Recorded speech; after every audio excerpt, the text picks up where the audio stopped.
Ahí está, largamos. Ok. Entendido. Bueno, admito.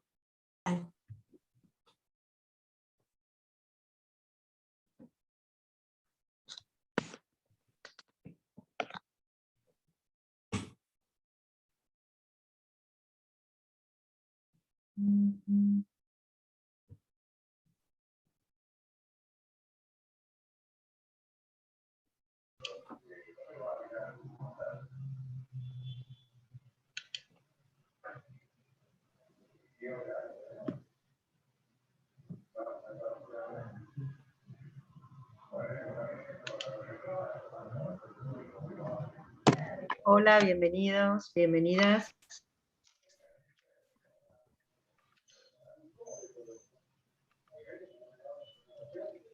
Buenas tardes. Por ahora, bienvenidas, porque por lo que veo, todas mujeres. Con A, vamos con la A solita.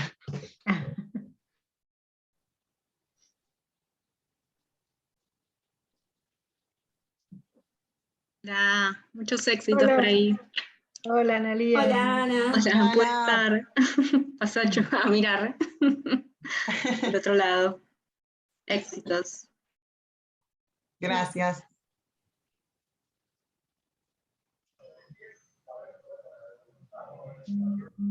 Son en este momento las 3 en punto, pero vamos a esperar un poquito más, porque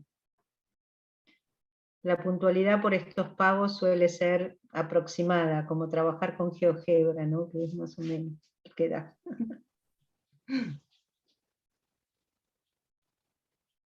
Hoy es jueves, para los que vienen siguiendo toda la semana un IPE es como, wow, cuántas Ya jueves. cosas, cuántos discursos, cuántas problemáticas, cuántos recortes, ¿no? Como, incluso quedándose solo con las charlas de matemática, es impresionante cómo, aparentemente es la enseñanza de matemática, pero cómo puede haber recortes tan diferentes, lenguajes tan diferentes, preocupaciones, es como una paleta de cosas, todas muy interesantes. Y sigue todavía, hay algunas cosas más. Rosina está levantando la mano. Hola, Rosina. No sé si querías decir algo.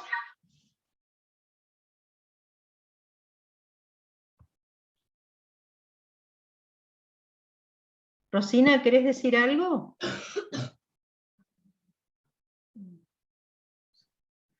Por ahí No, se estoy le mirando levantó. el chat. Hola, Mónica. Mónica Polet, que la tenemos entre el público, es de Río Gallegos. Hola, hola. ¿Cómo estás, Carmen? Hola.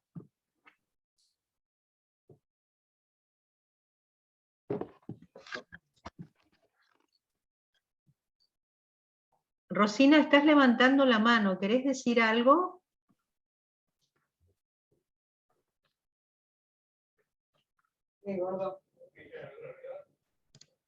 No sé si no nos oye. Claro, capaz que no escucha. Rosina, ¿estás oyendo? Me parece que no nos oye, no sé. Le voy a escribir por acá. Ah, bueno.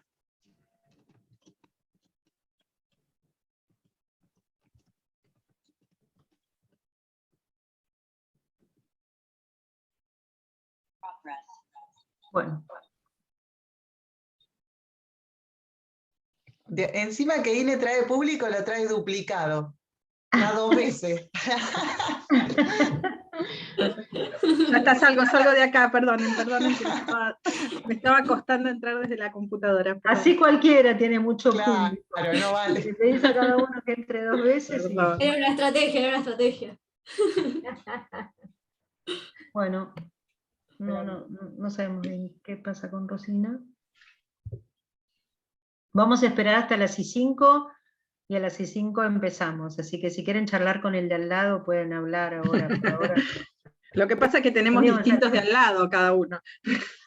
Claro, pero hay una manera, vieron que uno aprieta y pone a uno, no sé si el otro se entera, pero lo pones como en conexión y vi encuentros en esta parte, en el primer año de mayor recogimiento de la pandemia, que hubo bailes así. Entonces uno sacaba a bailar al otro y cada uno se ponía grande y bailaba con uno que se le ponía grande, ¿no oyeron de eso? ¿Cómo no me enteré, Carmen, por No, favor? qué Mirá bueno. cuándo me vengo a enterar que había bailes en pandemia. Sí, bueno, sí, bailes virtuales, pero en pareja. Marcás a uno, el otro te marca a vos y cada uno lo pone grande y bueno, bailás con alguien, nada más que está del otro lado de la pantalla, qué sé yo. Impresionante. Bueno, a los que están llegando ahora, bienvenidas, bienvenidos. Ahora ya tenemos varón, tenemos que usar la O. Hay dos, que vea por acá.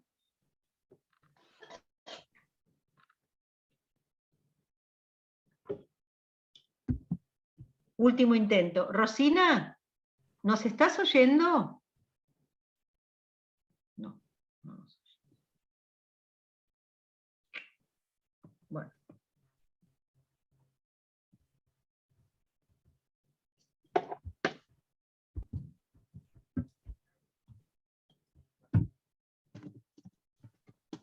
Creo que se le puede pedir que baje la mano. ¿Querés que apriete a ver si funciona? Bueno, dale. Ahí está, bajó la mano. Bueno.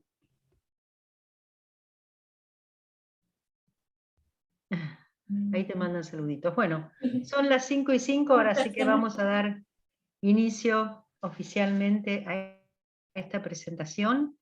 Primero nos presentamos. Yo soy Carmen César, para los que no me conocen, trabajo en educación matemática en la escuela secundaria y desde hace un tiempo en la UNIPE coordino o dirijo, nunca sé cuál es el nombre, una carrera de especialización que toma como alumnos a profesores de matemática, fundamentalmente profesores y profesoras que estén interesados en estudiar la enseñanza de la matemática, o sea, tomar la enseñanza de la matemática como objeto de estudio. Con ese desafío, Inés Zuccarelli, Guillermina Galván y Paola Noelia Cura, en distintas cohortes, tomaron ese desafío, lo llevaron adelante, estuvieron trabajando con nosotros en pensar la clase, en estudiar la clase, y como culminación de ese trayecto hicieron un trabajo, después voy a tener un poquitito en el detalle, final, donde tomaron una porción de esta problemática como objeto de estudio específico y produjeron un trabajo interesante que hoy van a compartir con ustedes. La idea es que hagamos de esta hora y media que tenemos un ámbito de reflexión entre todos y a partir de las tres exposiciones podamos todos los otros presentes hilvanar no solamente preguntas, sino por ahí también alguna idea, reflexión o algo digamos, algo que les despertó lo que oyeron.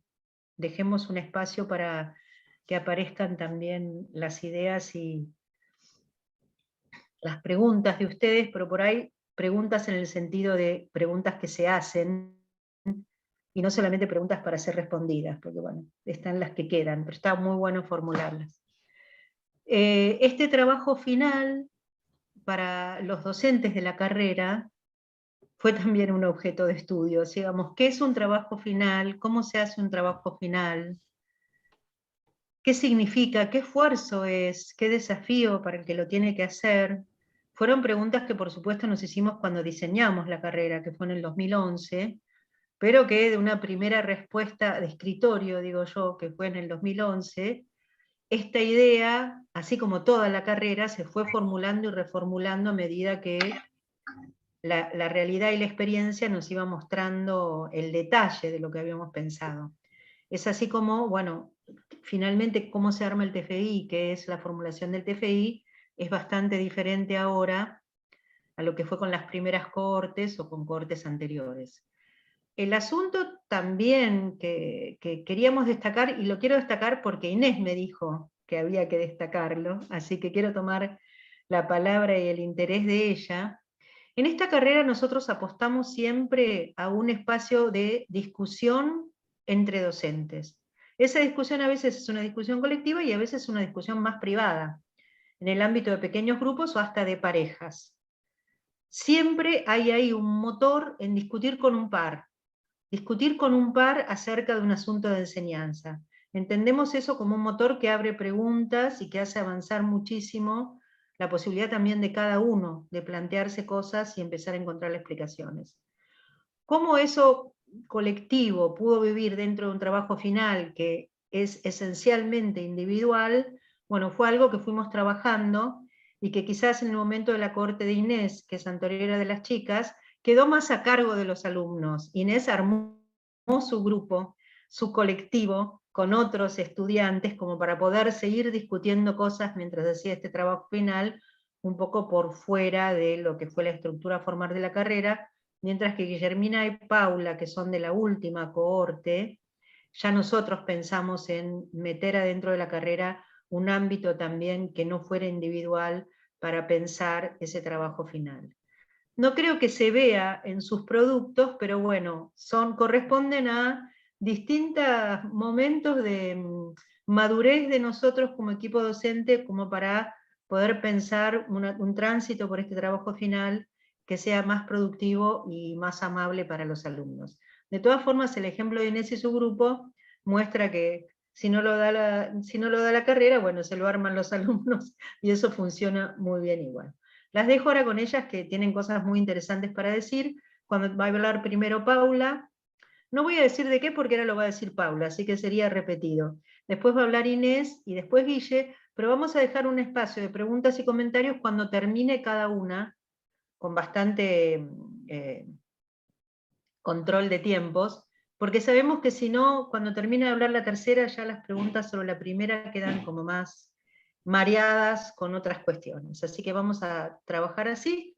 La dejo a Paula, y cuando termine Paula abrimos un espacio de preguntas o de comentarios sobre lo que ella diga. Bueno, Además está decir que estoy muy orgullosa de esto, ¿no? Pero bueno. Buenas tardes, voy a compartir pantalla a ver si me sale según lo que estuvimos practicando.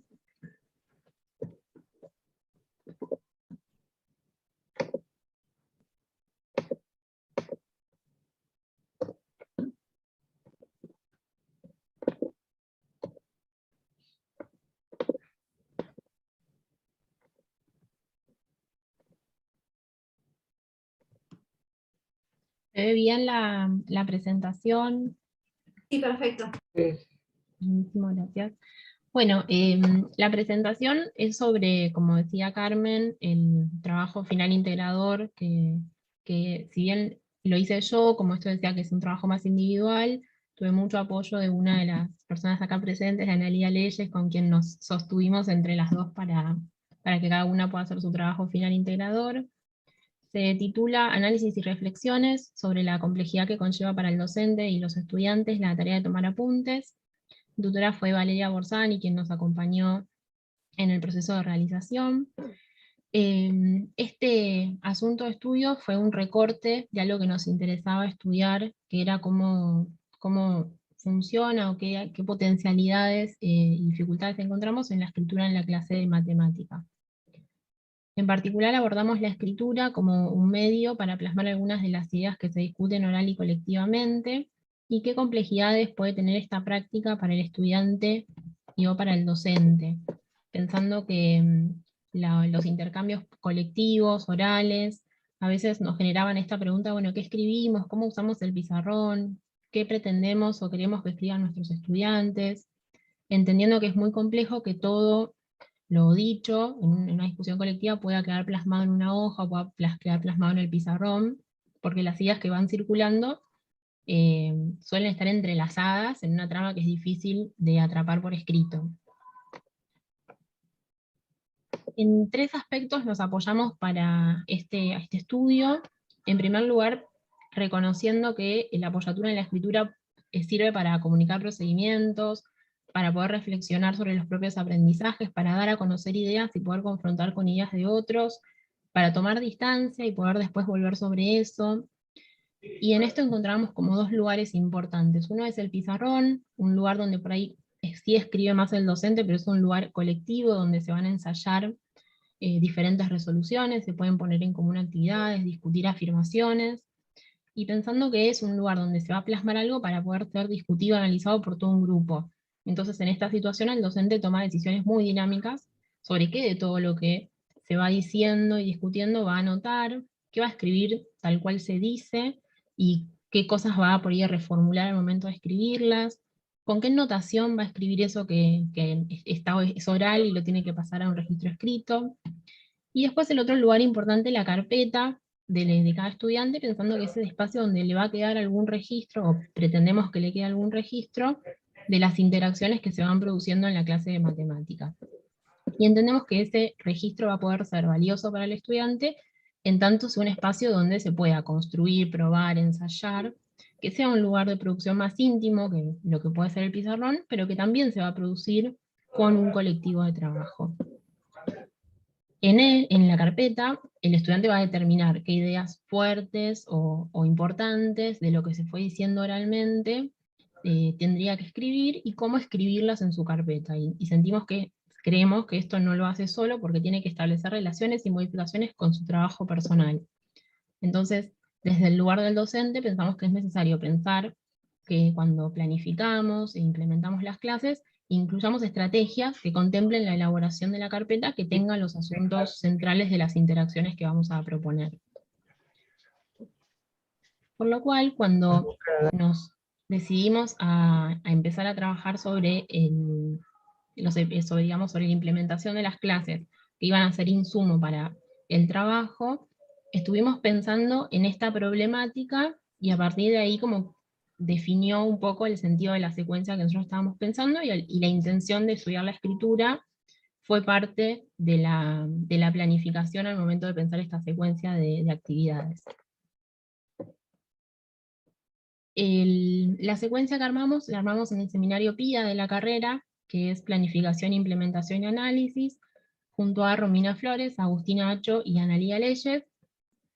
Armamos una secuencia sobre números naturales, en particular sobre relaciones de múltiplos y de divisibilidad, para implementar en un primer año de Capital, en un grupo de 24 estudiantes, en el cual la docente Analía estaba a cargo. Por las características de la escuela secundaria, no tenía escuela primaria, entonces los estudiantes que ingresaban en primer año venían de diversas trayectorias escolares, habiendo hecho su escolarización primaria en distintas instituciones, y nos encontramos con una diversidad en cuanto a qué cosas habían visto, cómo las habían visto, que resultaba bastante enriquecedor al momento de los intercambios colectivos. Para la implementación, queríamos que ellos trabajaran en pequeños grupitos y puedan intercambiar en esos pequeños grupos, además del trabajo que se podía hacer de forma colectiva con todo el grupo aula. Los organizamos en grupos pequeños de 4 o 5 estudiantes que sostuvimos a lo largo de toda la implementación, y los diferenciamos por colores, como para poder después al momento de analizar, hacer referencia a los distintos grupos y organizar, digamos, la parte del análisis.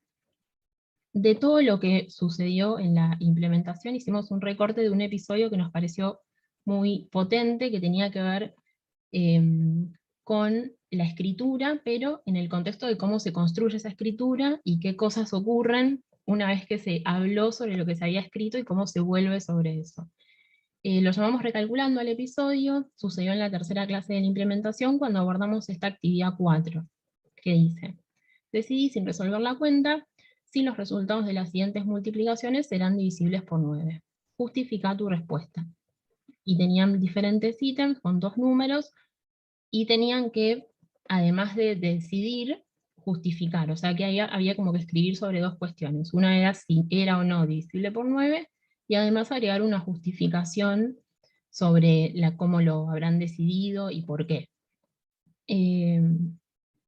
¿Por qué lo llamamos recalculando? Porque al momento de compartir oralmente lo que uno de los grupos había escrito al respecto del ítem B en particular, notan un error y intentan como en el momento volver a pensar sobre lo que estaban haciendo y diciendo en ese momento oralmente, y tratando de corregir eso que se dieron cuenta que no estaba del todo correcto. Para gestionar esta actividad se habían planificado 3 momentos. El primer momento tenía que ver con este trabajo en pequeños grupitos, de acuerdo a los colores. Un segundo momento que se discutía colectivamente sobre las resoluciones que ya tenían escritas, y un tercer momento donde se iban a revisar esos escritos a partir de lo que oralmente se había ido trabajando, diciendo, y se había escrito en el pizarrón. Mi idea ahora es compartir algunas breves escenas de algunos de estos momentos, poniendo el acento en cómo se producen los escritos, que es como el interés que teníamos cuando fuimos a estudiar esto. El primer momento de la gestión que planificamos era estos momentos de discusión en pequeños grupos. En particular, el grupo celeste nos interesó ir a estudiarlo porque fueron los que aportaron en la resolución del ítem B, y se generó algo que a nosotras nos pareció bastante interesante, que tenía que ver con cómo sus intercambios orales a nivel grupito después se jugaron en el colectivo general. Voy leyendo brevemente el diálogo. Dice: Lautaro, que es uno de sus integrantes. Vos dijiste el 3, bueno, no sé por qué, y seguramente está mal, pero si tengo un 3 y lo multiplicas por 3 da 9, que también es múltiplo de 9. Jerónimo dice, claro, es como dice acá, sería como si el 3 estuviera diciendo, los múltiplos de mis múltiplos también son mis múltiplos. Ya que 3 por 3 es igual a 9, y 30 es igual a 3 por 10, ahí lo interrumpen. Lo que están discutiendo acá es si 30 por 14 da o no un múltiplo de 9. Sigue Jerónimo, lo entiendo, pero no sé cómo explicarlo, cómo redactarlo. Y ahí Lautaro se pone B, C y D, pensando en los ítems que seguían de la actividad, entendiendo que eran todos lo mismo. Y Jerónimo continúa, creo que ya sé cómo explicarlo, ya que 3 por 3 es 9, sería lo que hablamos antes, de que 3 podría ser el resultado de los múltiplos de 3, le aporta Lautaro, y Jerónimo dice, y serían los resultados múltiplos de 9. Ya que 3 por 3 es igual a 9, significaría que los múltiplos de 3 serían múltiplos de 9. En principio notamos como dos cosas. Por un lado, que reutilizan una propiedad que había formulado ese grupo en una actividad previa, que es los múltiplos de mis múltiplos también son mis múltiplos. Es una propiedad que crearon en ese grupo de aula y que la utilizaban como propiedad al momento de ciertas justificaciones. De alguna manera ellos van entendiendo una relación entre esa propiedad y terminan concluyendo que los múltiplos de 3 serían múltiplos de 9.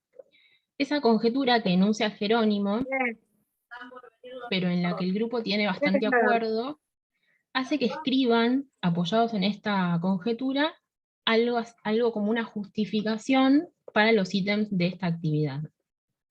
El cuarto integrante del grupo, que es Mateo, no participa oralmente, no solo en este fragmento, sino en ninguna parte de los intercambios orales del grupito, pero al momento de compartir lo que habían hecho con el resto del curso, decide aportar.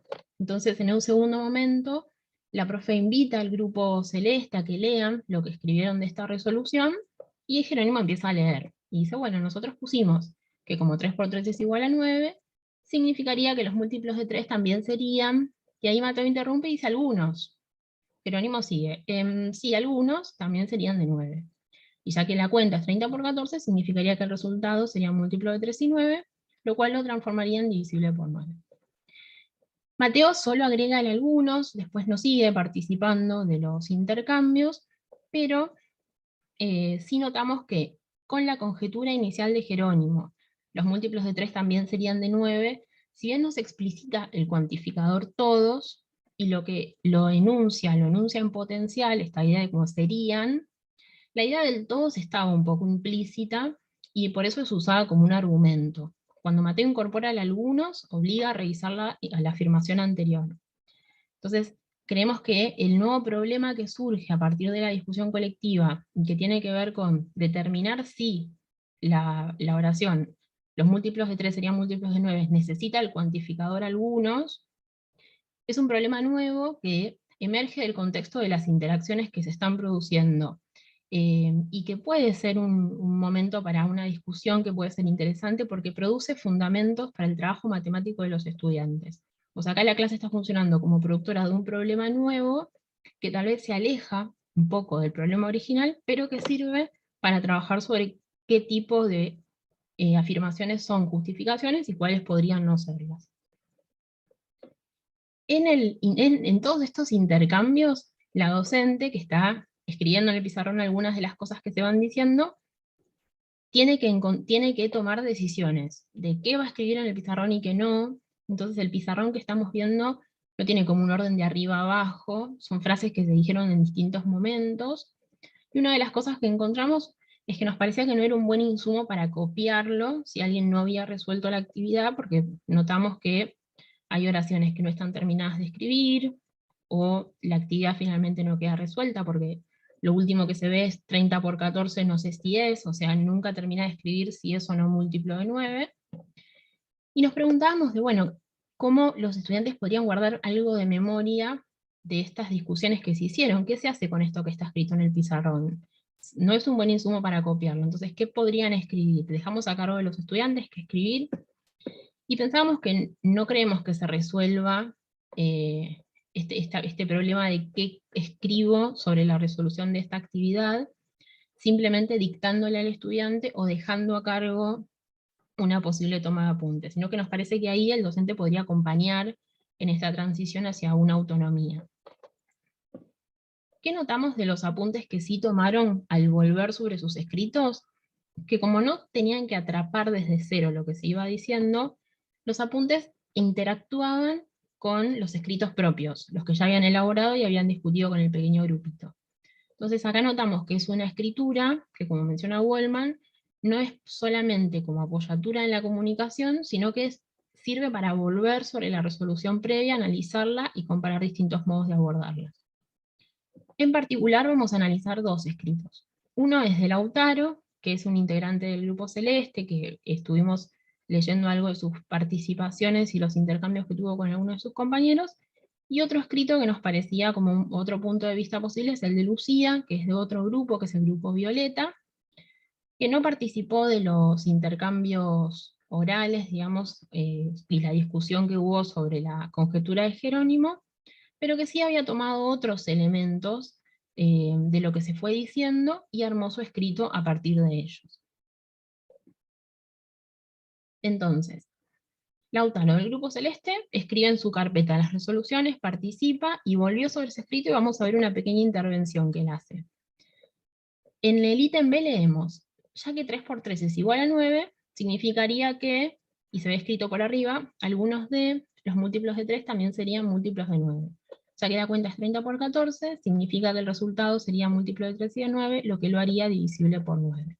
Y después en los ítems que sigue, pone lo mismo que en B, lo mismo que en C y en B, pero para el caso del 12 por 48, que era el ítem D.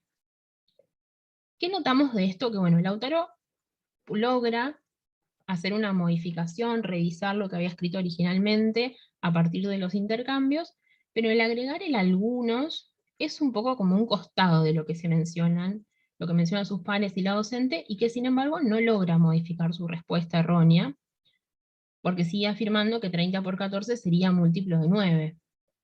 Entonces pensamos que tal vez en este caso la nota original del estudiante se vio como poco conmovida por los intercambios orales, que no le han llegado a brindar nuevas herramientas para que cambie su escrito. Tal vez sí entendió que eso no era de esa manera, pero no logró modificar su escrito con ello. En el caso del 12 por 48, por ejemplo, lo que se jugaba en otros grupos tenía que ver con lo que había ocurrido en una actividad anterior, y que creemos que también eso tenía algo que ver con el hecho de que, por ejemplo, otros grupos, como es el caso de Lucía, no modificaran sus escritos. En la actividad anterior se había trabajado con un enunciado muy similar al de la actividad 4, pero para el caso del 7. Entonces tenían que analizar si distintas multiplicaciones de dos números daban múltiplos de 7. Nuestra intención era que algunas de esas estrategias que surgían las intenten extender para el caso de otros números, y algunas iba a haber que ajustarlas. Por ejemplo, para el 7 se había formulado que si ninguno de los factores es múltiplo de 7, el producto no es múltiplo de 7. En el caso del 9, puede ocurrir que eso no sea cierto, entonces lo que lo que nosotras nos interesaba trabajar con la actividad 4 era, bueno, en qué casos sería cierta esa nueva propiedad que es para el 9 y en qué casos no lo sería. El grupo de Lucía no escribió previamente nada sobre la resolución de la actividad 4 porque se apoyaban un poco en esta idea. Si ninguno de los factores es múltiplo de 9, el producto no es múltiplo de 9. Las escuchamos muy brevemente al grupo de Lucía.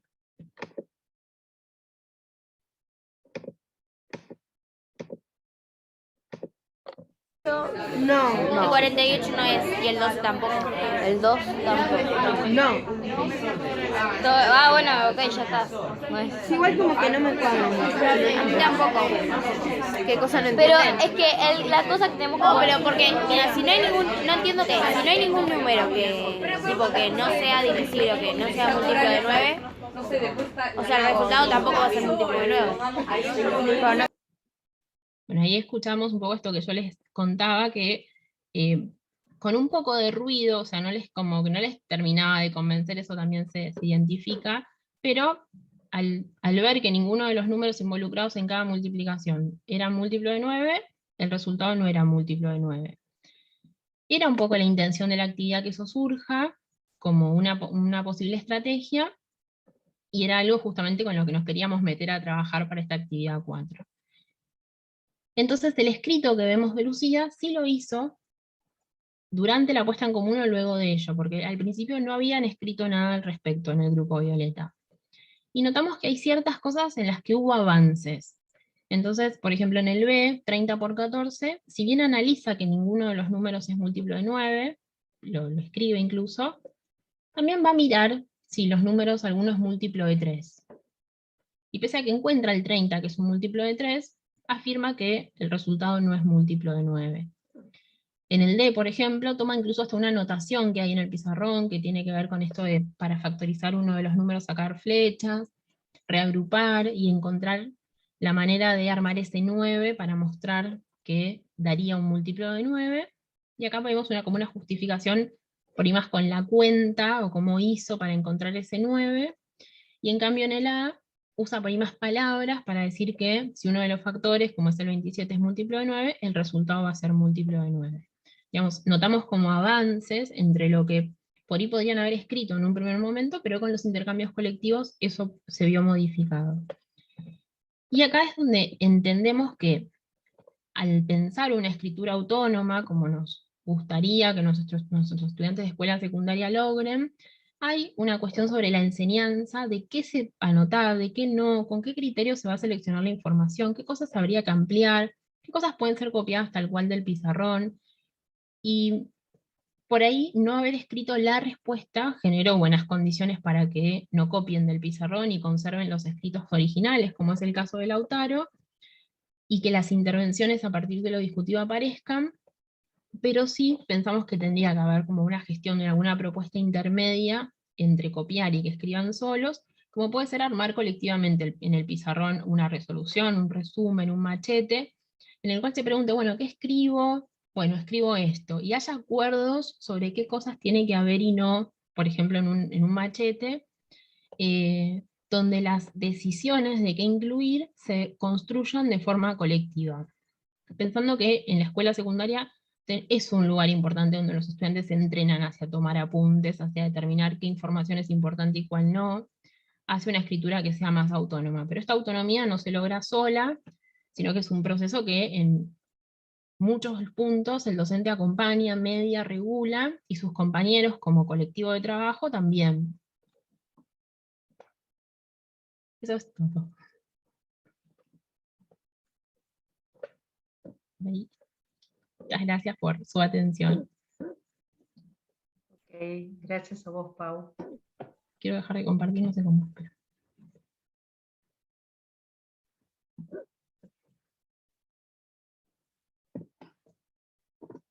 ¿Podés dejar de compartir? No. Okay. Creo que ahí sí. Ok, sí, ahí sí. Ahí está. Bueno, una cosa que yo no me acordé de decirles es que por ahí si querían y tenían alguna pregunta en el medio la podían anotar en el chat, pero bueno, ahora eso ya pasó, así que dejamos ahora un espacio si quieren comentar, preguntar.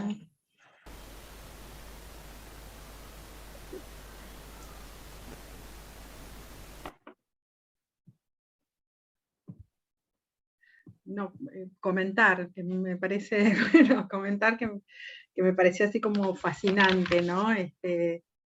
La relación entre el espacio, discusión, pizarrón, carpeta, entre los mundos públicos y más personales o privados del trabajo matemático en la clase, ¿no? Que es una articulación que siempre nos está ahí tensando y que siempre es fuente de muchas preguntas y problemas a la hora de enseñar, que me pareció maravilloso eso de pensar condiciones para sacarle, para hacer avanzar y sacarle el jugo a que los chicos puedan avanzar en las anotaciones personales que hacen.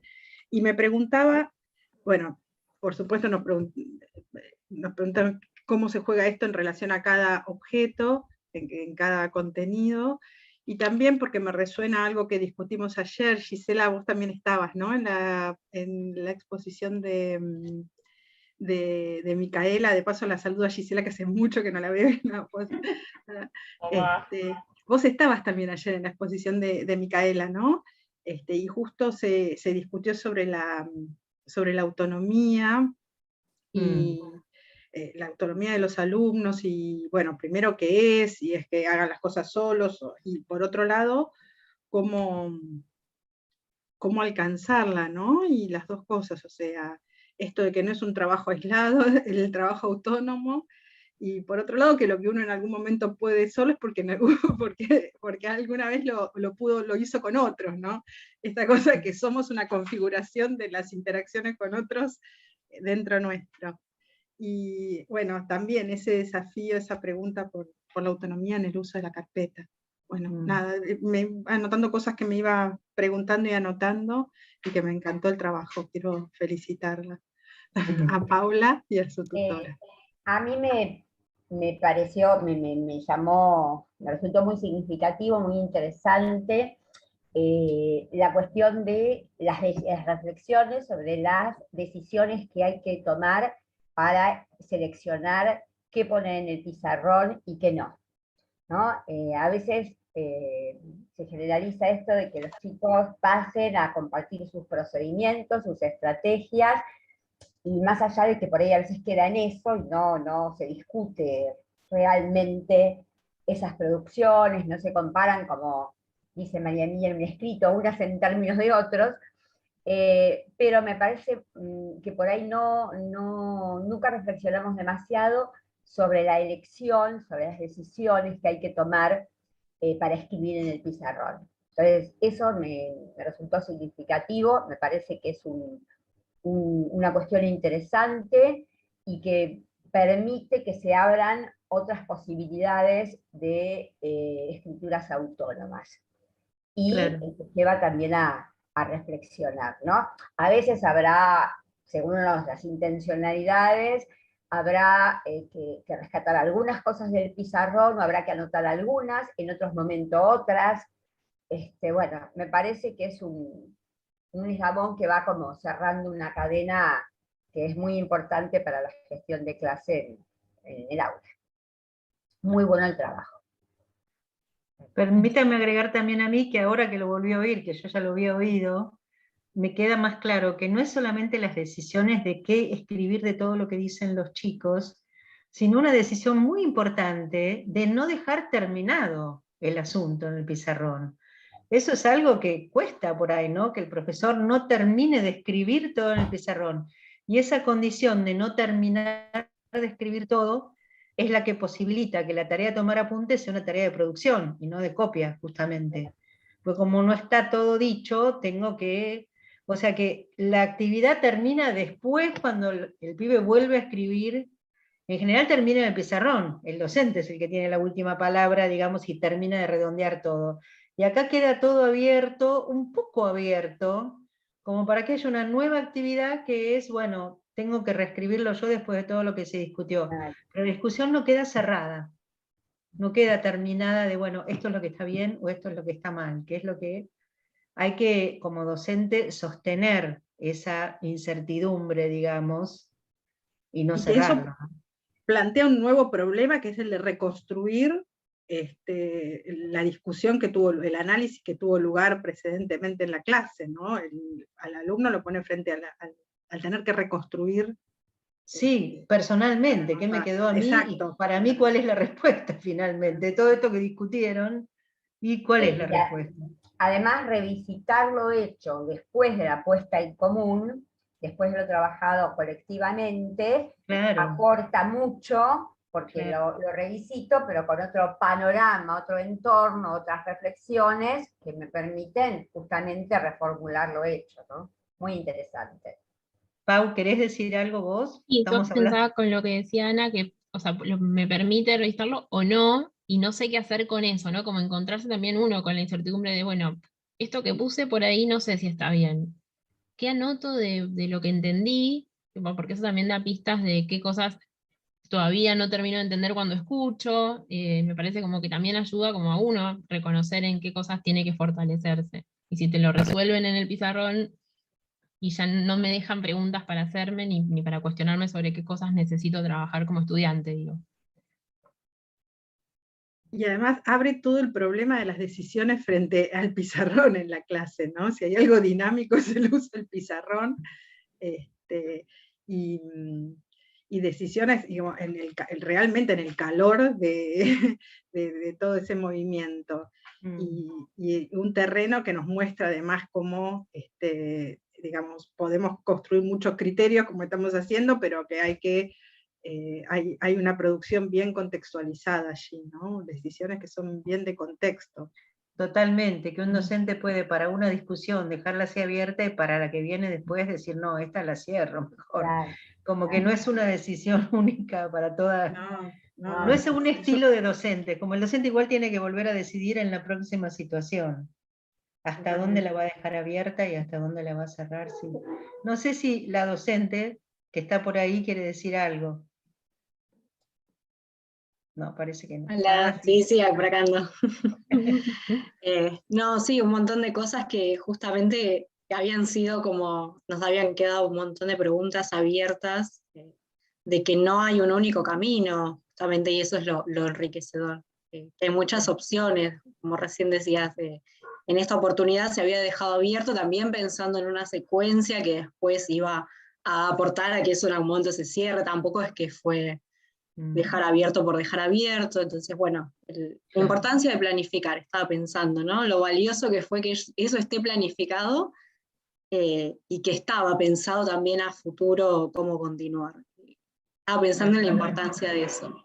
Está bueno lo que decís, o sea, el docente se anima a dejarlo abierto y que por ahí alguno todavía no lo entienda bien, porque sabe que después lo va a retomar, va a venir otro problema donde ahí todo el mundo lo va a terminar de aclarar. Está bueno lo que decís, Analia, gracias. Los tiempos, porque yo era la encargada de cuidar que los tiempos se fueran cumpliendo, discúlpeme, salvo que alguien tenga alguna cosa así como, ahí alguien escribió algo en el chat, a ver. La construcción con otros y también como proceso personal de cada estudiante. ¿Sí? Rosana está retomando también la discusión de ayer de autonomía, me parece. Que okay. También Rosana estuvo. Yo veo muy chiquito el chat, veo eso, pero no sé si hay algo escrito antes. A ver. Perdón, sí, mi aporte era con lo que estaba hablando la profe, con respecto a cómo ellos van construyendo su conocimiento, ¿verdad? Entonces es importante el aporte de todos cuando ellos escriben, pero también tienen que tener un momento de construcción personal a partir de lo que se escribe, lo que se comparte en el pizarrón. Digamos, tenía que ver con lo que estaba diciendo la profe. Gracias. Buenísimo, buenísimo tu señalamiento, muchas gracias. Bueno. Ya lo dijeron, pero yo aprovecho para felicitarla a Paula y a la tutora también que anda por ahí. Y pasemos al próximo, si les parece, que el orden que un poco elegimos entre todos es que ahora continúe Inés. Alguien levantó la mano, Analía. No. No, mandaba aplausos para Paula. Era un aplauso, perdón. Creí que era una mano levantada.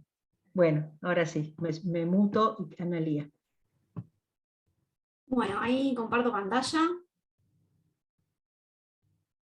Vamos a ver si esto funciona bien.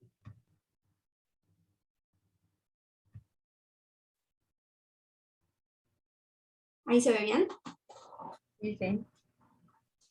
Bueno, a continuación les voy a compartir algunas reflexiones sobre mi trabajo final integrador, que se titulaba Un espacio colectivo de trabajo en el aula a propósito de diferentes significados del signo igual.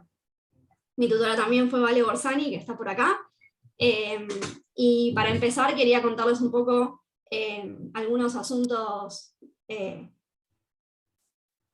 preguntas que asume este trabajo y también algunas ideas muy cortito sobre cómo conseguimos la clase de matemática. Entonces, este trabajo surge a partir de una inquietud personal en los espacios de discusión colectiva, momentos y oportunidades para aprender a escuchar a otros, a dialogar, a tomar una posición justificada a partir de la construcción de argumentos propios, pero que a la vez integren los de los demás. Y específicamente esto se jugará en la clase de matemática a partir de objetos ideales y de sus formas de representarlos, y de un tipo de argumentación muy particular que requiere de argumentos lógico-deductivos. En particular, se analizó un trabajo argumentativo en un espacio colectivo dentro del inicio de estudio de ecuaciones y a partir de problemas de contexto y contextos de encuentro entre distintos móviles. Bien.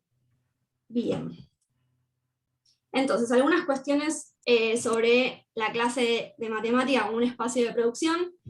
Al igual que contó Paula, este trabajo empezó en el seminario PIA, allí con Luciano Fajes y Cecilia Pineda hicimos una planificación y la llevamos al aula, a un aula de segundo año de Ciudad de Buenos Aires, donde los y las estudiantes habían trabajado con expresiones equivalentes, expresiones algebraicas equivalentes y también con funciones lineales.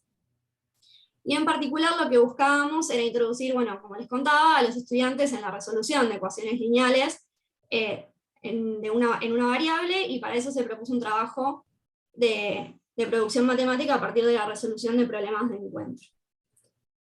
Más particularmente, entre las distintas resoluciones, tanto correctas como incorrectas, completas como incompletas, las discusiones colectivas y las intervenciones docentes, se irían estableciendo consensos que darían lugar a la construcción de diferentes técnicas y teorías matemáticas. Pensamos entonces el aula como un espacio de producción matemática donde los nuevos conocimientos surgen a partir de poner en juego los que se tienen disponibles, de tomar conciencia de su insuficiencia para nuevas situaciones, de transformarlos a partir de la necesidad de ajustarlos, y de reconocer otros con los que se entra en contacto en la interacción, de alumnos entre sí y entre alumnos y docentes. Acá la producción se piensa tanto para estudiantes que se enfrentan a problemas nuevos y a la interacción, pero también para docentes, y acá agrego, esto no estaba planificado, pero con todo lo que charlamos de la toma de decisiones frente a qué escribir en el pizarrón, es un ejemplo. Otro ejemplo es la producción de intervenciones para entrar en diálogo con las ideas de los estudiantes, etc. Entonces pensamos la producción en el doble sentido, tanto de estudiantes como de docentes. En esta línea, las intervenciones docentes no iban a corregir errores o a explicitar qué razonamientos debían usar o qué conocimientos debían poner en juego a los estudiantes, sino a promover una actividad matemática que dé lugar a la elaboración de nuevas ideas. Bueno, en TFI, en particular, este trabajo final integrador analiza 2 episodios que están en torno al segundo problema de la secuencia que habíamos planificado en el seminario PIA. Y el primer episodio se titula Discusiones en torno a diferentes registros de representación que aportan a la comprensión de una ecuación lineal. Alguna de las preguntas era de qué manera la relación entre los registros de representación les sirven de apoyo para construir nuevos argumentos orales sin perder de vista el valor del escrito. Les propongo que nos detengamos un minuto acá y después vamos al segundo. Este primer episodio se divide en 3 partes. La primera parte aborda un antecedente inmediato en la historia de la clase. Si bien vamos a estudiar el problema 2, y vamos a centrarnos en el problema 2, hay algunas cuestiones que quería mencionar de lo sucedido en el problema 1 que van a ser relevantes. El problema 1 es el que se ve en pantalla. Como les comentaba, es una situación de encuentro entre 2 móviles. El ítem A tenía 2 ítems. El primero, que era el A, aparecía un personaje ficticio que proponía 2 fórmulas, una para el auto y otra para la combi, de la distancia a Villa Giardino en kilómetros en función del tiempo en minutos. Los estudiantes tenían que decidir si esas fórmulas eran correctas o no y explicar por qué. Y luego debían resolver un segundo ítem que preguntaba si los vehículos se encontraban antes de llegar a Cosquín, y si respondieron que sí, cuándo, y si no, por qué. De este primer problema quería recortar algunos registros de representación que se pusieron en juego y que van a ser relevantes para el segundo problema. En primer lugar, aparecieron, voy a hacer un poco de zoom, así se ve mejor. Ahí vamos. Minutos después de comenzar con el trabajo con el problema en pequeños grupos, los docentes hicimos en el pizarrón estos esquemas gráficos para que se comprendiera mejor la consigna, la tarea, la situación, y se apoyaban en los esquemas gráficos del enunciado, pero aportaban una marca temporal. Vemos ahí en diferentes colores, verde, azul, rojo, momentos diferentes en los que se encontraba el auto, y debajo está la llave que indica en cada momento cuál fue la distancia a Villa Giardino. Además, trabajaron con tablas para registrar sus observaciones. Las tablas eran de este estilo, yo traje acá una réplica, pero en el pizarrón se hicieron cosas similares. Teníamos en los encabezados las fórmulas, y en cada una, en las dos columnas del auto y de la combi, aparecían las cuentas también, no solamente los resultados. Bueno, en el problema 1 habían encontrado el momento de encuentro mediante estas exploraciones. Bueno, pasando a la segunda parte del episodio, tenemos acá el problema 2, que está en pantalla. Aparece nuevamente un personaje ficticio que intenta resolver una situación de encuentro similar. Les habíamos aclarado que era la misma ruta, que era el mismo auto que el problema 1, pero ahora aparece un camión, y está la fórmula ahí. Y un personaje que plantea dos líneas, que son las que se pueden ver acá abajo, acá, para empezar a resolver el problema. Entonces lo que les preguntábamos es cómo lo podría estar pensando esta persona, y si creían, bueno, que le servirá. Acá nuevamente se dio un espacio de trabajo en pequeños grupos, y luego cuando estábamos comenzando con la discusión colectiva, los docentes preguntamos qué es lo que queremos encontrar en la tabla. Los estudiantes habían hecho referencia a la tabla del problema anterior. ¿Qué es lo que tiene que pasar? Varios alumnos contestan que den igual. Entonces los docentes volvemos a preguntar, lo anotamos en palabras que escribo. Valeria quiere que pase qué. Fue ahí cuando Lara, una estudiante, dice que los resultados de las fórmulas den lo mismo reemplazando X por el mismo número. Esa frase se anota tal cual en el pizarrón y se empieza a discutir sobre esa frase. En esa discusión sobre qué quería decir Lara con esas ideas, aparecen las palabras de dos compañeros más.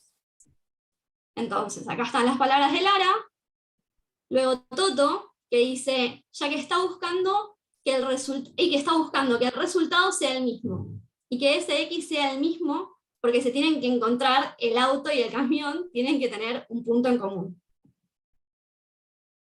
Y después aparece unos minutos después, aparece Mora, que dice, para que se junten el resultado de estas dos fórmulas, el resultado tiene que ser el mismo. O sea, porque la pregunta es si se juntan, ¿cuándo se juntan? Y solamente se va a mostrar en una fórmula o en una tabla que se juntan cuando ya te dan el mismo número cambiándolo por la misma variable. Podemos ver entonces que Lara comienza haciendo una referencia a las fórmulas, y quizás también a las tablas del problema 1, cuando dice, den lo mismo reemplazando, o sea, pensando en una tabla donde reemplazo y me da el mismo resultado.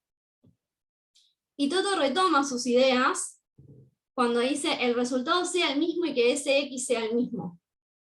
Lo que Toto agrega es una referencia al contexto, que en Lara no estaba, cuando dice se tiene que encontrar el auto y el camión.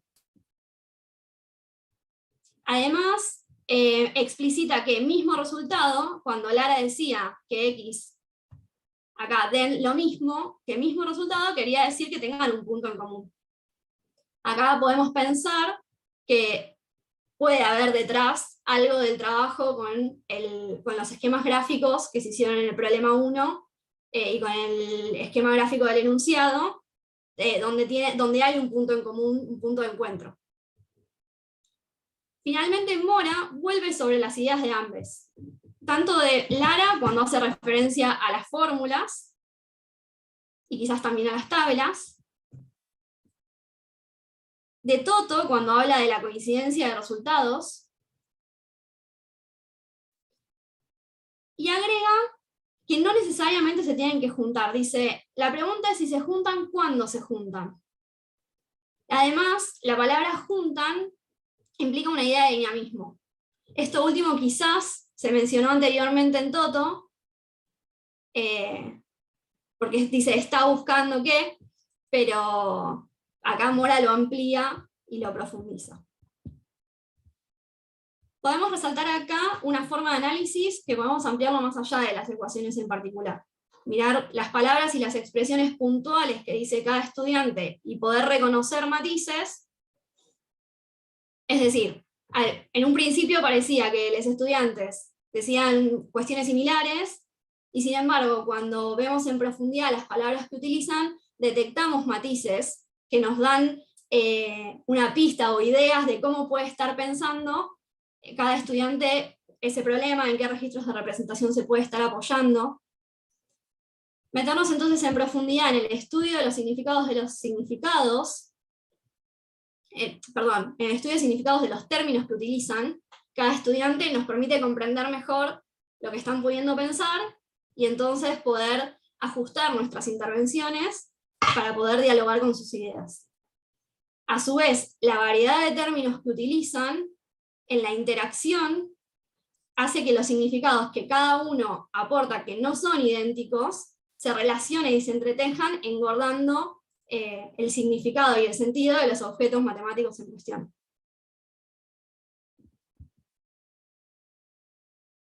Bueno, les propongo ahora pasar al episodio 2.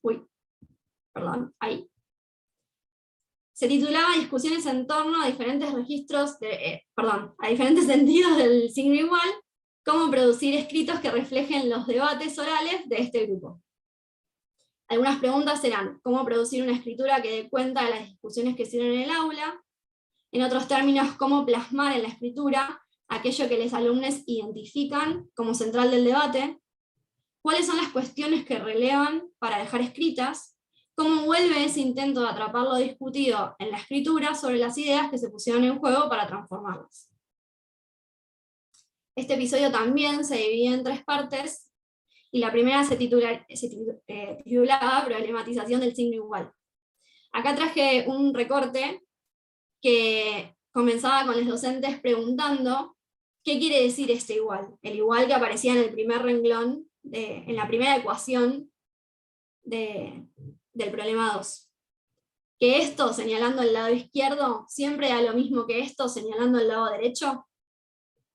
Ahí varios alumnos contestan, y podemos detectar en este diálogo que algunos están apoyándose en un sentido del signo igual conocido por ellos, que es el igual en términos de expresiones equivalentes. Por ejemplo, en las líneas de Facu y de Sol, Facu dice sí, deberían serlo si es igual, y Sol dice, parece como que está diciendo que 1,1 por X es lo mismo que lo otro. Otros, en cambio, van proponiendo un movimiento hacia el que se apuntaba en la planificación, un igual como condición. Por ejemplo, Sophie, cuando dice, pero lo que ella quiere es que el número que yo reemplazo ahí por 1,1 dé lo mismo que el mismo número por 0,5 más 8. Es posible que acá Sophie esté asumiendo que ese igual puede ser verdadero o falso, en líneas con este igual de condición que se buscaba construir.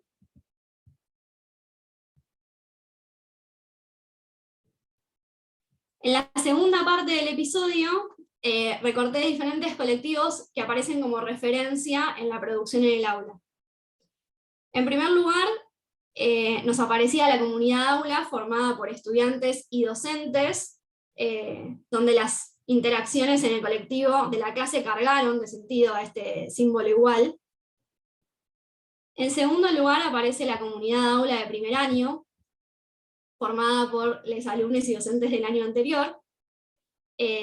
Acá en este caso, la comunidad aula dialoga con esa otra comunidad, en tanto reajusta sus ideas construidas, controla la coordinación y coherencia de los nuevos consensos con los ya establecidos y avanza la construcción de conocimiento. Y también, por otro lado, tenemos la comunidad externa, que puede estar formada por otros profes, otros estudiantes de otros años, que los estudiantes están haciendo referencia a esta comunidad externa, por ejemplo, cuando Sol dice, si lo lees así, fuera de contexto. Vamos a ver en la próxima diapositiva que Lara también trae esto de la comunidad externa, con la que están controlando todo el tiempo los nuevos consensos que se van estableciendo. Podemos pensar entonces que opera esto mismo, controlando que las escrituras que se producen se comprendan fuera de contexto, es decir, sin saber las discusiones que tuvieron lugar en el aula. Sol lo pone en escena, pero el resto de sus compañeros lo aceptan y lo sostienen como una inquietud. Hacer referencia entonces a una comunidad externa puede ser una herramienta docente que tironee, que traccione hacia una descontextualización, ya que corre el centro de la producción de este aula y este grupo particular.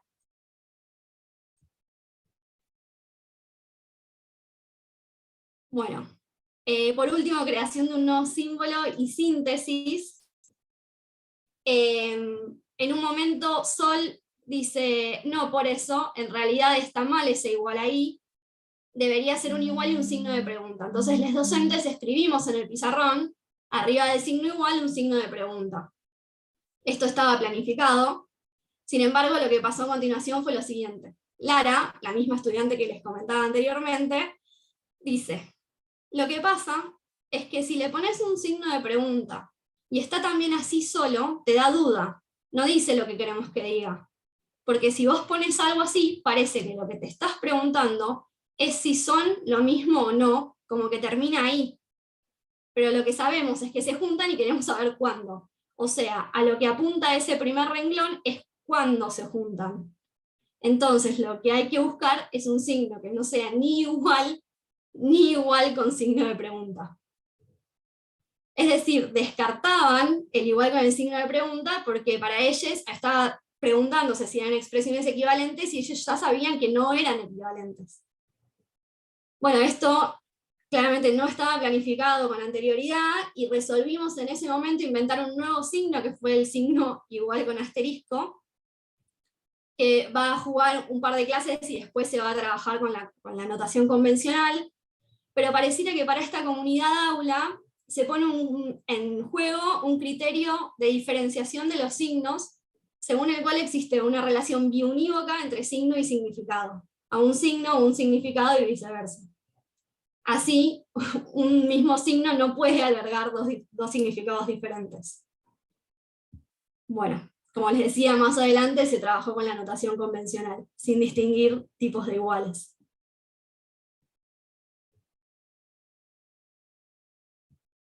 Acá les muestro un poco cómo quedó el pizarrón después de las discusiones.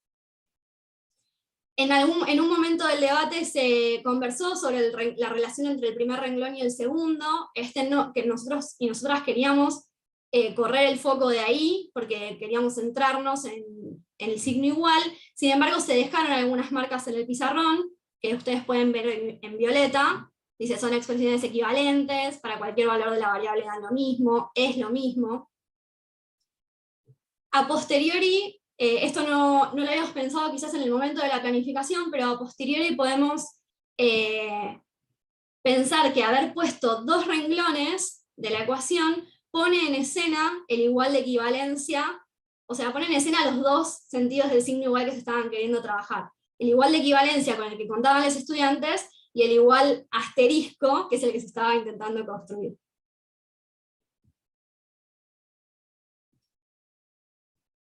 Bueno, por último menciono algunas reflexiones. Los espacios de discusión colectiva, entonces además de contribuir a formar sujetos que puedan dialogar con las ideas de otros, resultan potentes para poder operar con los registros de representación, ponernos en relación, realizar conversiones entre ellos y en consecuencia comprender de una forma más profunda el objeto matemático en cuestión. Las ideas que se producen llevan a nuevas escrituras, a querer precisarlas en función de lo que se quiere decir y hacer, y a la vez las notaciones plasmadas vuelven sobre las ideas para profundizarlas. Encontramos en el terreno del aula, desde el punto de vista de la construcción de conocimiento matemático, escenas concretas que implican la participación inclusiva de alumnos con distintas ideas, también las incorrectas o las menos generales, en la producción efectiva de nuevos significados sobre los objetos en juego. Y las mismas escenas permiten observar el aporte de la enseñanza de la matemática a la formación ciudadana, en tanto suponen un modo de funcionamiento democrático en el que se busca entender las ideas de otros, ubicarse desde su punto de vista, respetar las diferencias e intentar construir una idea común a partir de ellas. Por último, antes de terminar, quisiera compartir algo que me quedé pensando después sobre el tipo de análisis realizados en el episodio 1, es decir, el análisis del discurso y de los términos y expresiones que se utilizan es una herramienta metodológica que se usa desde diferentes perspectivas. Acá lo que le encontramos es de hecho el valor y la función en nuestro trabajo, tanto en el análisis de la planificación como de la enseñanza. Es decir, que pude ver el valor de algo a lo que no pensaba apelar en el trabajo, ya que me permitió entender cómo pensaba y en qué se apoyaba cada estudiante cuando iba formulando sus ideas.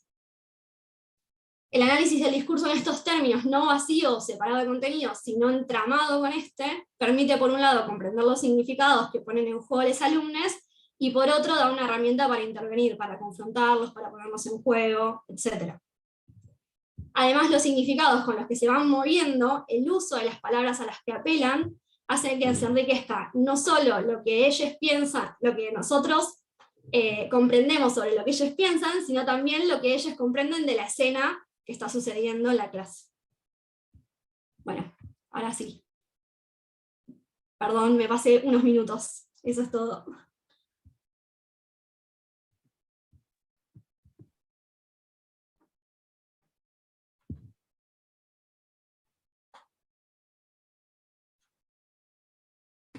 Para los que no conocen la carrera, bueno, la están conociendo a través de nuestros egresados. Flor de propaganda, ¿no? Bueno. Qué vara, ¿eh? ¿Eh? Qué vara alta de presentación, digo. Sí.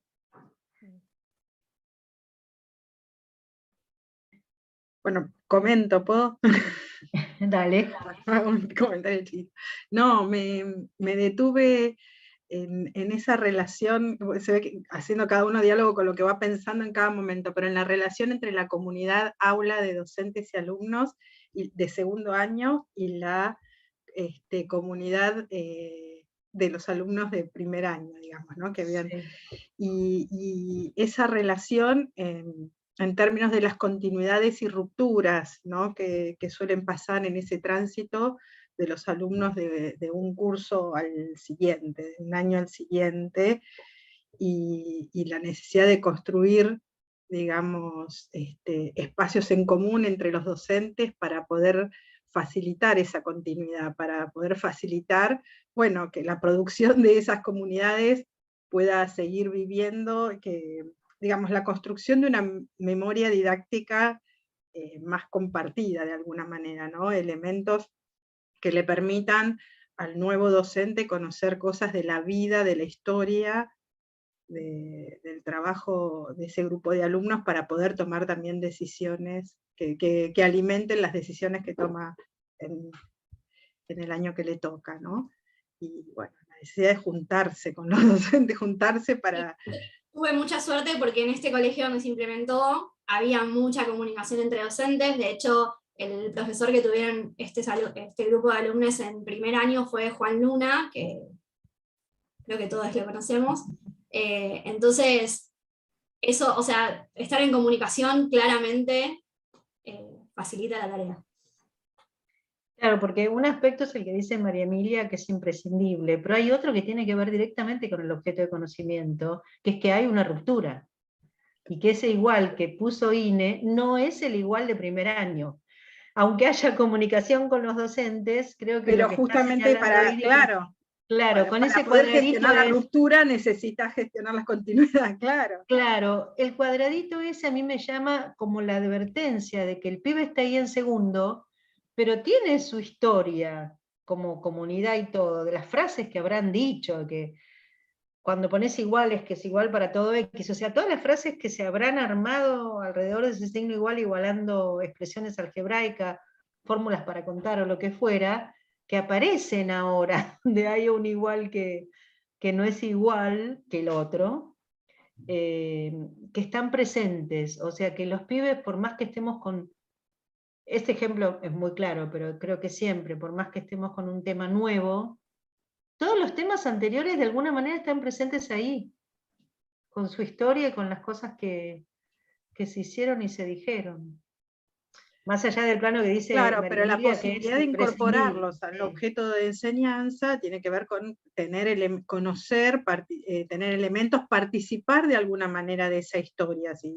Claro, del Me lado parece del que docente, el análisis sí. conjunto de las prácticas, el juntarse con otro, analizar y discutir es un modo posible de abonar en esa construcción, ¿no? Sí, sí, totalmente. O sea, Inés Perdón, sabía que había un ¿puedo hacer un igual. aporte? Dale, Lo que Rosana. valoro es que la alumna, la estudiante, ha podido decirlo, o sea, ponerlo en palabra, en acto, en ese momento que ella pensó que ese igual no era igual al igual que ella trabajaba. Entonces, esto que muchas veces los chicos lo piensan, que lo puedan expresar, que lo puedan compartir, es muy valioso, muy valioso. A mí me gustó mucho esto de la idea de atender los matices, ¿no? Los matices de las expresiones de los chicos, como Inés mostró claramente en los registros esto de que Lara, bueno, no me acuerdo todos los nombres, pero no estaba diciendo lo mismo, o estaba diciendo lo mismo, pero le sumaba algo que complementaba, enriquecía, precisaba o aclaraba lo que había dicho su compañero o compañera. Como eso nos da pistas que tenemos que estar atentos para diferenciarlas, porque se construyen diferentes aspectos del mismo concepto para poder hacerlo, ¿no? Después la riqueza de la pregunta de qué significa el igual ese ahí, ¿no? Para ellos, cómo hay cosas que se dan por sobreentendidas, que piensan que no tienen que construirse, y cómo son absolutamente imprescindibles para la comprensión general y más profunda. Y hablando además de encantarme lo del símbolo inventado, me parece genial, la verdad que me pareció profundísimo el nivel de análisis realizado sobre lo que estaba pasando. Así que bueno, muchas felicitaciones. Gracias, Ana. Voy a recordar algo que dijo Carmen. No lo hice sola, estuve un año juntándome todos los sábados con mis compas de cursada, y muchas de las discusiones que se dieron en esos espacios están plasmadas ahí. Así que, y mi tutora, que, bueno, una genia. Aplauso para ambas. Ya te llevas 2 porotos, Valeria, hoy, ¿eh? Bueno, vamos a ponernos en posición de escuchar otro tema, otra cuestión, otra situación, porque va a entrar la computadora y van a entrar otros conocimientos en juego, así que a disponernos a escucharla a Guillermina. ¿Estás muteada, Guille? Sí, ahí estoy. Ahí arrancamos.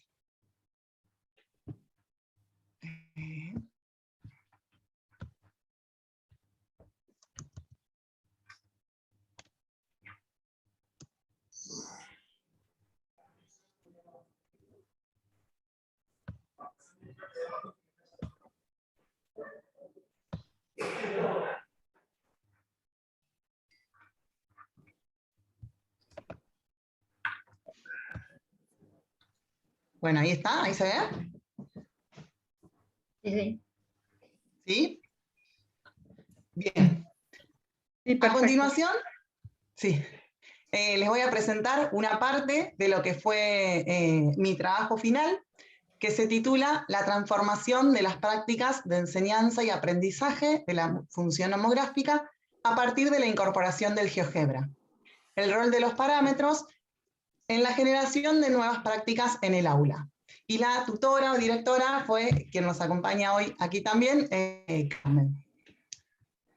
Tal como les comentó Carmen y mis compañeras, este trabajo es el resultado de un trabajo colectivo que se inició en el último tramo de la especialización, en el que con un grupo de 4 docentes, tuvimos que diseñar una propuesta didáctica, implementarla en el aula y después analizarla.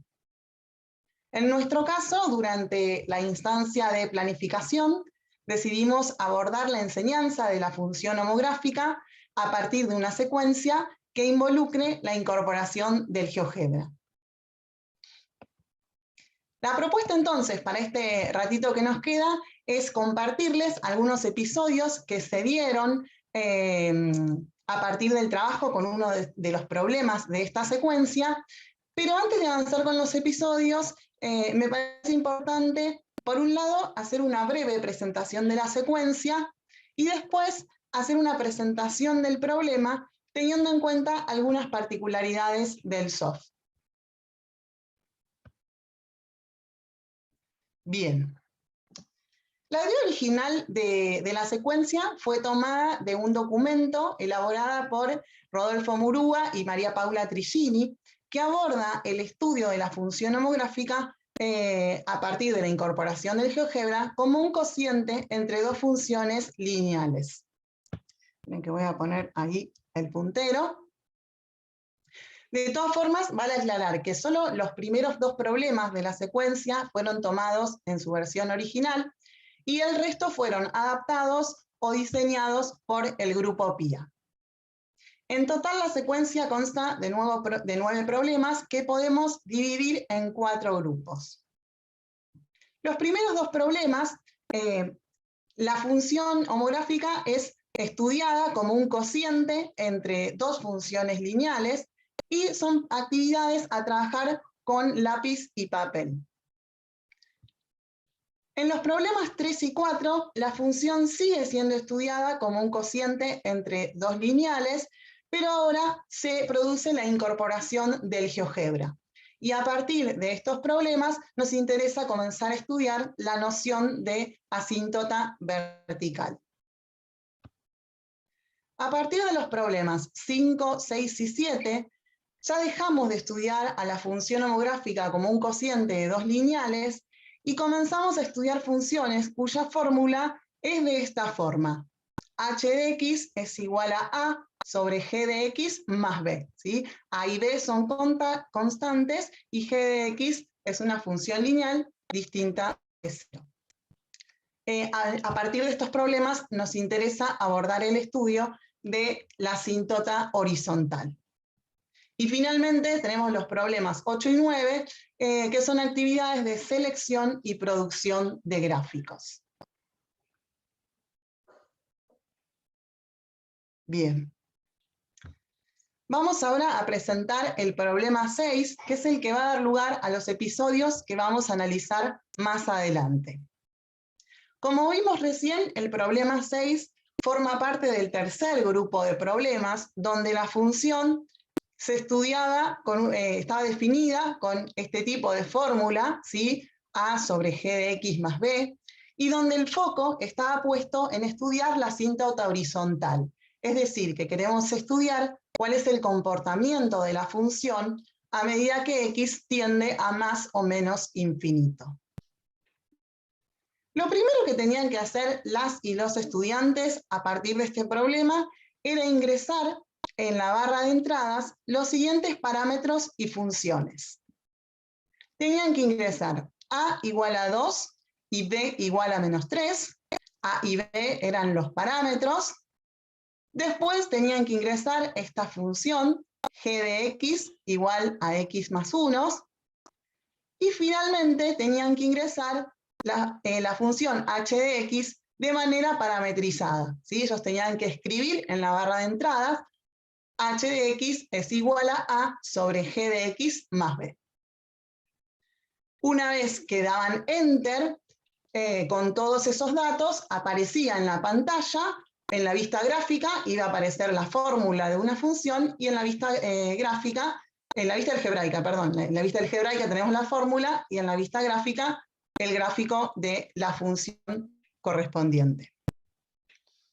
A partir de eso tenían que responder todas estas preguntas que aparecen acá.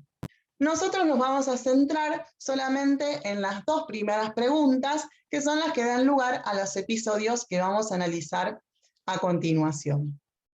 El ítem A pregunta a qué valor se aproxima h de x cuando x tiende a infinito, y el ítem B pide modificar el valor de A y estudiar qué cambia y qué no cambia de h cuando modificamos el valor de A.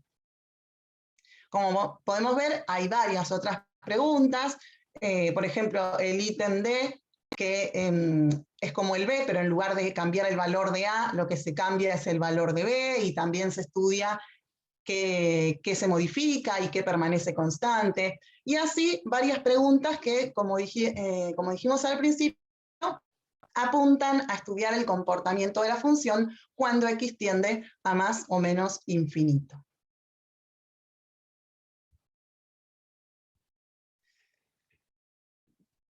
A medida que avanzamos con el análisis de los episodios, fuimos encontrando nuevos aspectos que forman parte del análisis a priori del problema, pero que no se habían tenido en cuenta al momento de planificar. Queremos compartir estos espacios porque entendemos en cierta forma que forman parte del problema, por un lado, y también porque si alguno o alguna se entusiasma y quiere llevar alguna propuesta similar al aula, ya sea para enseñar función homográfica u otro tipo de funciones, es importante tener en cuenta estos aspectos que se vinculan con el trabajo del software y de los parámetros. Una de estas cuestiones tiene que ver con la escritura de la fórmula parametrizada en GeoGebra. Para ingresar la fórmula de una función de manera parametrizada, en primer lugar, es necesario ingresar los parámetros con un valor predeterminado. Sí o sí les tenemos que dar un valor. Así, por ejemplo, en este problema, A era igual a 2 y B era igual a menos 3. Una vez que ya tenemos los parámetros definidos, en este caso también hacía falta definir a la función g de x, una vez que ya está todo definido, recién ahí podemos escribir a la función h y la vamos a escribir de manera parametrizada, ¿sí? Es decir, que vamos a poner a sobre g de x más b. Pero lo que sucede es que al momento de aceptar la fórmula, el software asigna automáticamente a los parámetros a y b los valores que estaban predeterminados. Es decir, que si bien uno la escribe de esta manera, al momento de aceptar, como en este caso a era igual a 2 y b era igual a menos 3, la fórmula aparece de esta manera en la vista gráfica. Y la representación gráfica que vamos a ver se va a corresponder con esta fórmula. Se produce de esta manera un juego bastante especial en el pasaje de lo general a lo particular y de lo particular a lo general, ¿no? Porque como dijimos al principio, los parámetros tienen que tener valores determinados, la fórmula se ingresa de manera general y simplemente a partir de un enter el software hace ese pasaje y transforma a esta expresión general en una particular.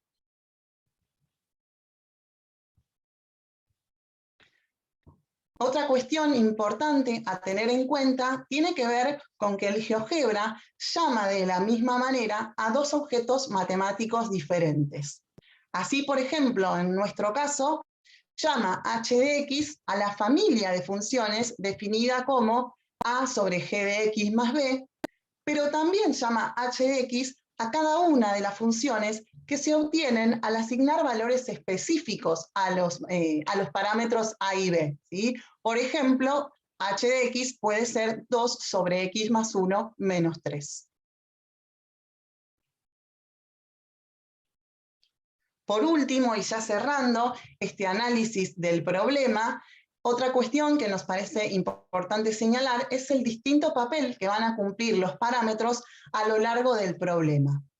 Para ello nos apoyamos en las categorías propuestas por Drivers, quien identifica distintas funciones que pueden cumplir los parámetros, como registro numérico, como cantidad cambiante, como generalizador y como incógnita. Nosotros nos vamos a detener solamente en los primeros dos ítems, que como ya dije son los que van a dar lugar a los episodios que vamos a ver a continuación, y vamos a identificar qué rol cumplen los parámetros en cada uno de ellos. En el punto A se pregunta a qué valor se aproxima h de x cuando x tiende a infinito. Pero tengamos en cuenta que justamente este es el primer punto del problema, ¿sí? Donde los chicos y las chicas escribían la función, y la función que quedaba definida era esta que tenemos acá, ¿sí? 2 es igual a x más 1 menos 3. Entonces, la pregunta a qué valor se aproxima h de x cuando x tiende a infinito apunta a estudiar exclusivamente esta función, una función particular, no la familia de funciones h. Entonces, los valores a y b toman números particulares, en este caso 2 y menos 3. ¿Sí? Entendemos entonces que el parámetro funciona aquí como un registro numérico, en tanto que pueden verse como un lugar vacío a donde uno puede insertar distintos números. En el punto B, en cambio, se pide modificar el valor de A y analizar qué cambia y qué no cambia de H cuando modificamos este valor. El punto B, entonces, en este punto, entonces, el parámetro funciona como cantidad cambiante. ¿Por qué? Si bien continúa representando un valor numérico, ese valor varía sistemáticamente. Ya no es un número estático, como pasaba en el ítem A, sino que va a ir variando. Por eso cumple este papel, este rol, digamos, como cantidad cambiante. Bueno, ahora sí, vamos a pasar a los episodios en el aula. El presente episodio se desarrolla al interior del trabajo en pequeños grupos, mientras resuelven el ítem B del problema 6.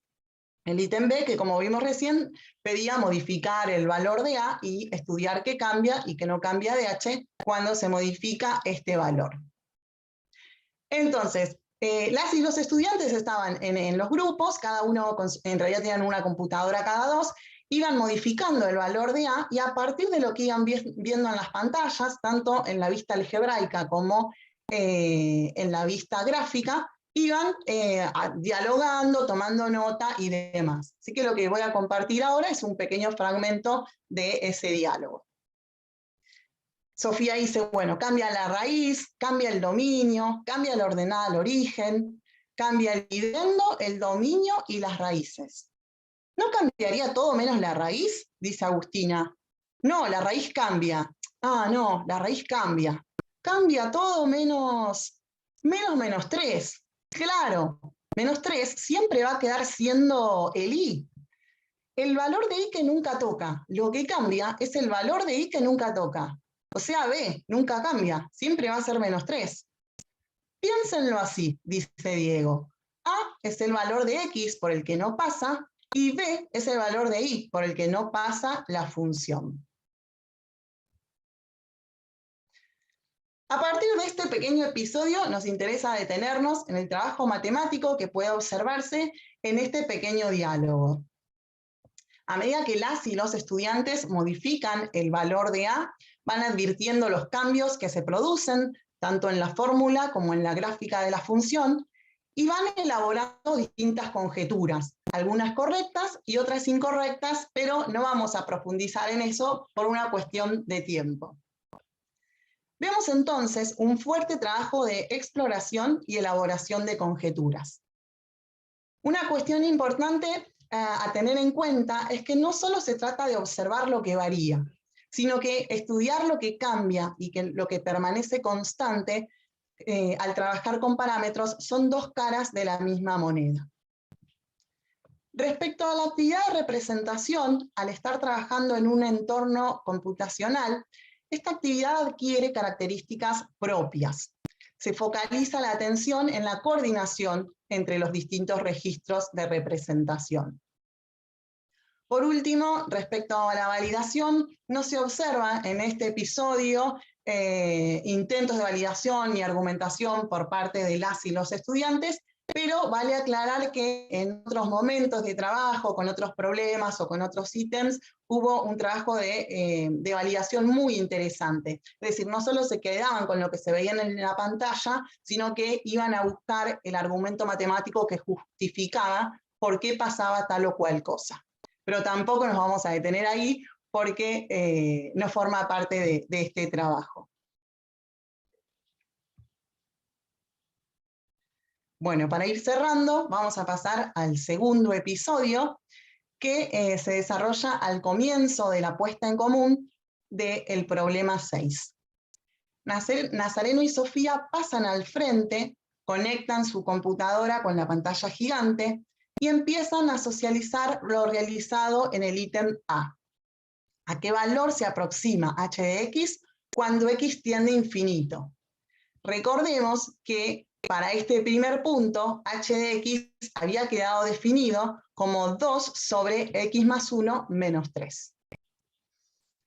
Entonces, comienza Nazareno, vuelve a leer la consigna, ¿no? ¿A qué valor se aproxima h de x cuando x tiende a más infinito?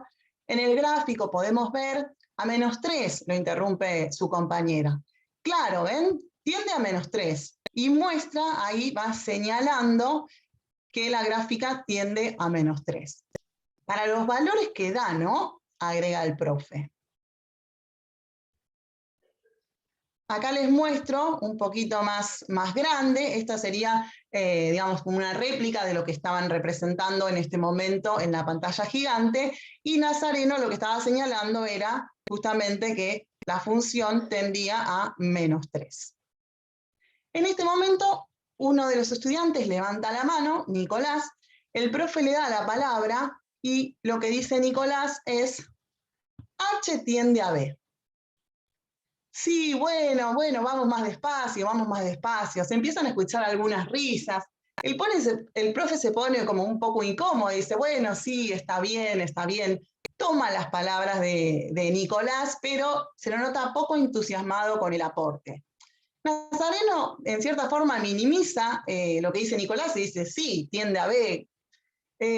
Y el profe, como ve que se está armando así como, surge, digamos, esta respuesta que no estaba pensado que surja en este primer momento de intercambios, y le pregunta al resto si están de acuerdo con lo que dijo Nicolás.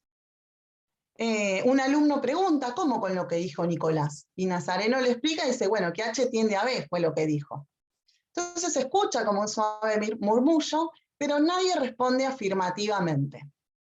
Entonces, a partir de ese silencio, nadie responde si está de acuerdo o no, el profe toma la decisión de seguir adelante. Dice, bueno, en realidad la pregunta era, ¿a cuánto tiende H para esos valores de A y B? Y para esos valores de A y B, el hx que estamos trabajando acá es este, ¿sí? 2 sobre x más 1 menos 3. Y lo escribe en el pizarrón a esta fórmula. Y Diego dice, bueno, pero igual es lo mismo que B, porque el menos 3 era igual a B. Sí. ¿Todos de acuerdo con que tiende a menos 3? Y ahí termina este episodio donde las palabras de Nicolás, que dice H tiende a B, al final termina como quedando en la nada, ¿no? Porque terminamos diciendo, bueno, H tiende a menos 3, ¿no? Es como que eso de que tiende a B queda ahí. Entonces, lo que nos surgió, la pregunta es, bueno, ¿qué fue lo que quiso decir Nicolás al decir que H tiende a B? ¿Estaba pensando en una generalización? ¿Estaba pensando que, bueno, para cualquier H y para cualquier B, H tiende a B? ¿O simplemente estaba en la postura de Diego y estaba pensando, bueno, B es menos 3, así que H tiende a B es lo mismo que decir que h tiende a -3. Entonces, para poder responder esta pregunta, nos fue necesario, analizar algunas cuestiones. Por un lado, que podemos tener dos posiciones respecto al objeto matemático en estudio.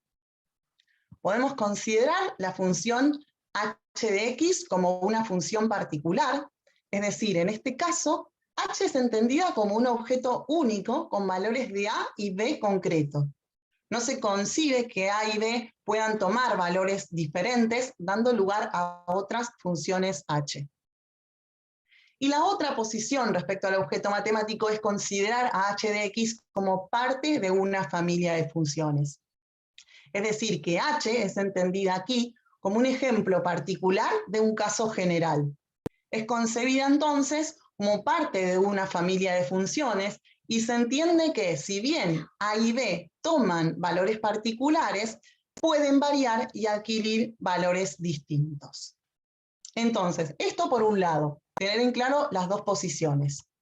Y otra cuestión muy importante a tener en cuenta para poder determinar, o al menos tratar de entender qué fue lo que quiso decir Nicolás, tiene que ver con el momento en que se realiza la puesta en común. Este episodio se centra en las discusiones en torno al inciso A del problema 6, es decir, del primer ítem. Sin embargo, tuvo lugar una vez que los estudiantes ya habían resuelto todo el problema. Las condiciones, entonces, que los estudiantes tenían al momento de discutir son distintas a las condiciones en las que se encontraban al momento de resolver este primer punto. Porque entendemos que a medida que han ido avanzando en la resolución del problema, es esperable que hayan construido nuevas relaciones entre los objetos matemáticos involucrados. Y entendemos que no es posible dejar de lado esas relaciones al momento de realizar la puesta en común. Entonces, volvemos a la pregunta, ¿no? ¿Qué fue lo que quiso decir Nicolás al decir que h tiende a b? ¿Cuál es su posición respecto al objeto matemático en estudio? Para poder responder a la pregunta, como dije recién, tuvimos en cuenta lo anterior y también tuvimos en cuenta la personalidad de Nicolás, otras intervenciones que había tenido a lo largo de todo el desarrollo de la puesta en aula, y Nicolás tenía una fuerte tendencia a la generalización, a la búsqueda de patrones, a la argumentación. Entonces consideramos y coincidimos incluso con el profe que fue quien llevó adelante la clase en su aula, que lo que estaba haciendo Nicolás era una generalización, que la posición era concebir a h de x como parte de una familia de funciones. Esa era la posición, y entonces lo que estaba tratando de decir es, bueno, no importa cuánto vale b, cualquiera sea b, h siempre tiende a b. Bueno, de esta manera cerramos con el último episodio, ya me pasé un poquito de tiempo, y así muy chiquitito, como algunas reflexiones finales, que bueno, fue lo que fuimos viendo a lo largo de la exposición. Como punto general, esto que destacaba recién, la importancia de tener en cuenta el momento en que se realiza la puesta en común, ¿sí? Porque las condiciones, de acuerdo a cuándo se realicen, pueden ser las mismas o no. Y vinculadas a la incorporación del SOF y la cuestión de los parámetros, por un lado tenemos cómo justamente el trabajar con SOF y con este tipo de actividades permite desplegar un trabajo matemático súper enriquecedor. Por otro lado, se destaca el rol de los parámetros en la articulación de los distintos registros, ¿sí? Como iban viendo todo el tiempo a medida que se modificaba el valor de A, cómo se modificaba la fórmula y cómo se modificaba el gráfico. Estuvimos también analizando lo variante y lo invariante, ¿sí? Y destacar la importancia de las dos cuestiones, y no solo analizar lo que varía, sino también lo que no varía. También hablamos de esto de tener en cuenta la cuestión de los objetos homónimos, es decir, que el GeoGebra llama de la misma manera a distintos objetos, y eso puede generar confusiones en la clase. Y por último, tener en cuenta estas dos posiciones en torno al objeto matemático en estudio cuando estamos trabajando con GeoGebra, con parámetros y con funciones. Bueno, hasta ahí llega 25 minutos. Esperen que dejo de compartir. Y eso que recorté, porque había un episodio más, pero saqué el tercer episodio porque si no estábamos acá 45 minutos. Muchas gracias, Guille. Muy linda tu exposición. Yo no puedo decir mucho porque la dirigí yo, así que tienen que hablar ustedes.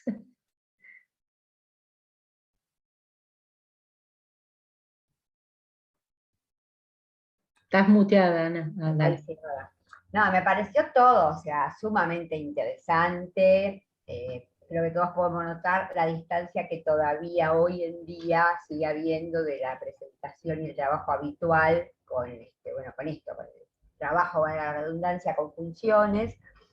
Pero más allá de eso, que es muy interesante, me parece que hay un punto en esto que se habló de la puesta en común, ¿no? Que habló Guillermina, de la puesta en común, que esto de que no siempre, no todos los momentos son los ideales o los indicados para la puesta en común. Me parece bárbaro que por ahí uno como docente pueda dejar alguna parte de la puesta en común ahí, para luego saber que después de resolver las otras actividades, se puede retomar, revisitar ese punto que uno palpa en el aula, que no estaban preparados para dar, para captarlo, que falta más resolución, más análisis, retomarlo a la luz de lo que se va resolviendo, y entonces completar y cerrando, aunque sea parcialmente, lo que se quiere ver sobre eso.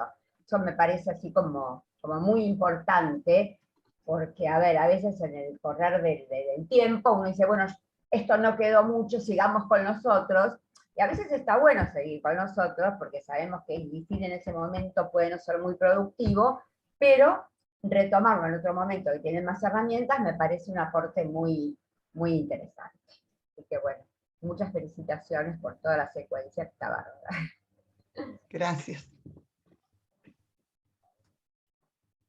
Quedé pensando, yo debo reconocer que ya la había escuchado a Guille, pero me quedé pensando algo nuevo, vieron eso de que siempre que volvés a escuchar te despierta cosas nuevas. De la potencia, digo, no es nada nuevo esto, pero sí algo que me llamó la atención de lo que contó Guille hoy, de la potencia que tiene GeoGebra para estudiar tipos de problemas que sin GeoGebra no sucederían. Hay un montón de veces que pasa que hay mismos problemas de GeoGebra que quizás hasta en lápiz y papel resultan más lindos, más productivos, más, no sé qué palabra caracterizar, más potentes. Pero este problema que presentaste, Guille, me resulta súper potente y algo quizás que en lápiz y papel no se podría hacer.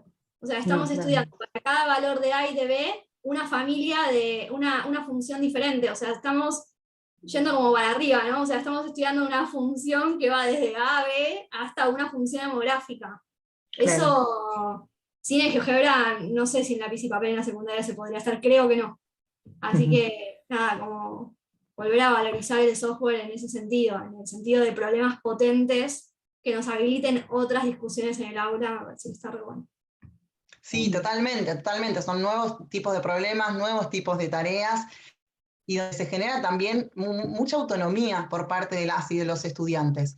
La realidad es que me acuerdo que los dos profes que estuvieron a cargo de la clase estaban como sorprendidos con eso también, ¿no? Como cada grupo iba con el software, bueno, moviendo, jugando, cambiando el valor de los parámetros, tomando nota, se armaban discusiones entre ellos.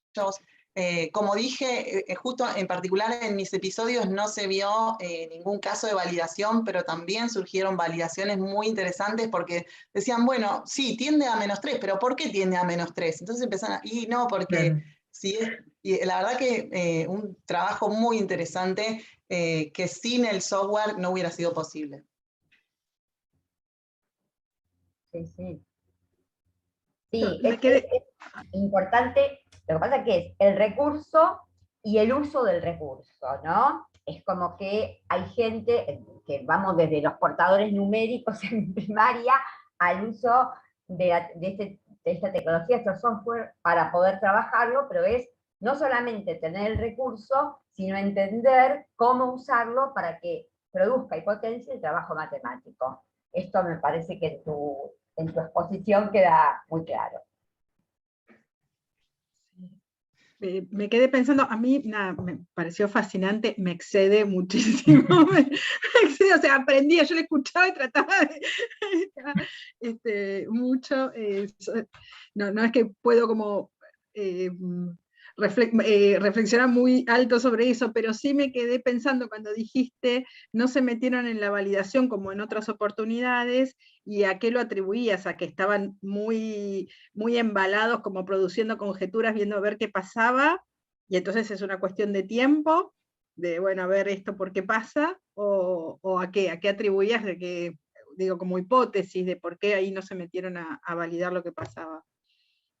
Bueno, justamente había un episodio que tampoco trabajé que tiene que ver con eso, porque Diego termina diciendo, piénsenlo así, A es el valor de X, creo que el valor por el que no pasa la función, o que X que no toma, y B es el valor de Y que no toma, ¿no? Y entonces haciendo también un análisis de este grupo, porque en particular este grupo venía de validar por qué la función tendía a -3, ¿sí? Porque decían, bueno, porque cuando X tiende a infinito, el denominador se va haciendo muy grande, muy grande, muy grande, entonces es un número A dividido otro muy grande, y eso se va acercando a 0 y termina siendo -3. Venían de hacer esa validación, entonces ya estaban seguros de que B era el valor de Y que no tocaba. Eso ya no lo justificaban porque ya lo habían charlado en el punto A. Era algo asumido ya, claro. A lo de A, que dicen A es el valor de X por el que no pasa, que eso es incorrecto, ¿sí? Eso no es correcto, y nos sorprendió que todo el grupo lo aceptó cuando, como digo, era un grupo que iba a reflexionar y buscaba todo, bueno, pero ¿por qué es así? De hecho, bueno, la conclusión que yo saco es que fue como un rompecabezas que les encajaba perfecto. Como que A y B tienen que ser valores particulares, valores, no me sale la palabra, importantes, digamos, significativos en esa función. Porque en realidad el valor de A no era ni la raíz, no tenía una asociación directa, sino que lo que modificaba A era la apertura de las ramas. Lo que hacía era que las ramas estén más abiertas o más cerradas. Y sin embargo ellos como sintieron la necesidad, o por lo menos esa fue mi interpretación, ¿no? De que, bueno, si B es el valor de Y que no toca, A tiene que ser el valor de X por el que no toca la función, ¿no? Como que tenían que tener, y no indagaron al respecto, lo dejaron ahí y no se preocuparon por validar. Así que esa fue la interpretación. Guillermina, una consulta media técnica y a lo mejor pava, si se quiere. Cuando vos introducís los valores A y B, que das valores fijos, ¿por algún motivo no trabajás con deslizadores desde el comienzo? Porque la tutora los hinchó de no trabajar con deslizadores. La culpable fui yo. Les dije deslizadores, no, y me decía, no, es obligatorio. No, no es obligatorio. Pero a ver qué dice Guillermina. Decidimos no trabajar, porque Carmen, no, en realidad había un porqué más allá, bueno, en realidad fue el porqué que Carmen nos dio, que tenía que ver con que los deslizadores tienen un máximo y un mínimo, ¿sí? Sí o sí, cuando trabajás con deslizadores, tenés que poner un rango de números. En cambio, al trabajar con parámetros, al ingresar A igual a 2, uno puede con las flechitas quedarse toda la vida apretando la flechita y el parámetro va a seguir subiendo indefinidamente, ¿sí? Es decir, no tiene límites al ingresarlo de esa manera. Esa era la intención también. Sí, y además yo particularmente creo que introduce otro objeto en la pantalla que no es necesario y que agrega una complejidad extra, porque ahora hay un segmento ahí. ¿Y qué quiere decir ese segmento? Y está tu mano, que la tenés que mover, porque también empieza a aparecer la velocidad de tu mano y con cuánta precisión te moves en ese deslizador. O sea, aparece implicado el cuerpo con tu mano, si la podés mover más lento o más rápido, y un objeto nuevo que es un segmento, o sea que en realidad aparece otra función, que es para cada posición del punto, un valor del parámetro, y cada valor del parámetro una función. Que la verdad que lo tomamos como natural, pero es complejizar totalmente algo que no es necesario, que trabajando sin el deslizador está el valor del parámetro y la función que obtenés, y no hay también un punto en un segmento, que agrega otra cosa más. Por eso los convencí de no trabajar con deslizadores. Agrego algo de los deslizadores. Si Dale. vos desde la vista algebraica haces clic derecho y pones propiedades del objeto, tiene las mismas propiedades que, o sea, podés acceder a las propiedades como si fuera un deslizador. De hecho, si está oculto el objeto y vos lo mostrás, te aparece en la... Vos cuando pones A igual a 2, te aparece en la vista algebraica A igual a 2 y te aparece el circulito sin rellenar, como si fuera un objeto que no está visible en la vista gráfica. Si vos tocas ahí para que te muestre el objeto, te muestra en pantalla un deslizador. El programa medio que... Eso lo sé. Depende de las versiones. Claro, pero eso lo GeoGebra sabés vos, también, nada más, ¿eh? Ine, nadie hace eso. No, pero además Mira, depende de las versiones de GeoGebra, si es para celular, si es para compu, GeoGebra 5. Creo que ahí puede haber un poco de variantes, pero... Lo que sí seguro es que cuando lo mostrás te hace esa maldad de restringirte la... O sea, cuando lo mostrás lo restringe, porque lo pone en un segmento, que es lo que contaban. Claro. Y sí. Yo quiero volver a señalar algo que para mí me encantó del trabajo final, bueno, todo, de Guillermina, que de nuevo es este asunto de la puesta en común, porque si bien ahora retomamos algunas cosas acerca de, bueno, si conviene o no hacer puesta en común, o cuándo conviene hacerlo, que la puedo postergar, me parece que lo que Guillermina realmente pudo detectar como asunto didáctico a partir de analizar su episodio, es que cuando uno da un problema con varios ítems y quiere hacerlo, uno lo pensó con varios ítems con una cierta progresión. O sea que acá, para hacer el primero, están estas cosas, después vengo el segundo y con lo que hicieron en el primero, acá lo van a poder... Por ahí viene un tercero que va para otro lado, no digo que sea lineal, y por ahí un cuarto así, pero después por ahí en el quinto, bueno, con lo que hicieron en el cuarto y en el quinto. No es lineal, pero hay una progresión, por lo cual se van construyendo nuevas relaciones y muchas veces se utilizan las que se pusieron en juego antes. Y uno después hace la puesta en común, y dice, bueno, vamos a hacer... ¿Qué hicieron con el 1?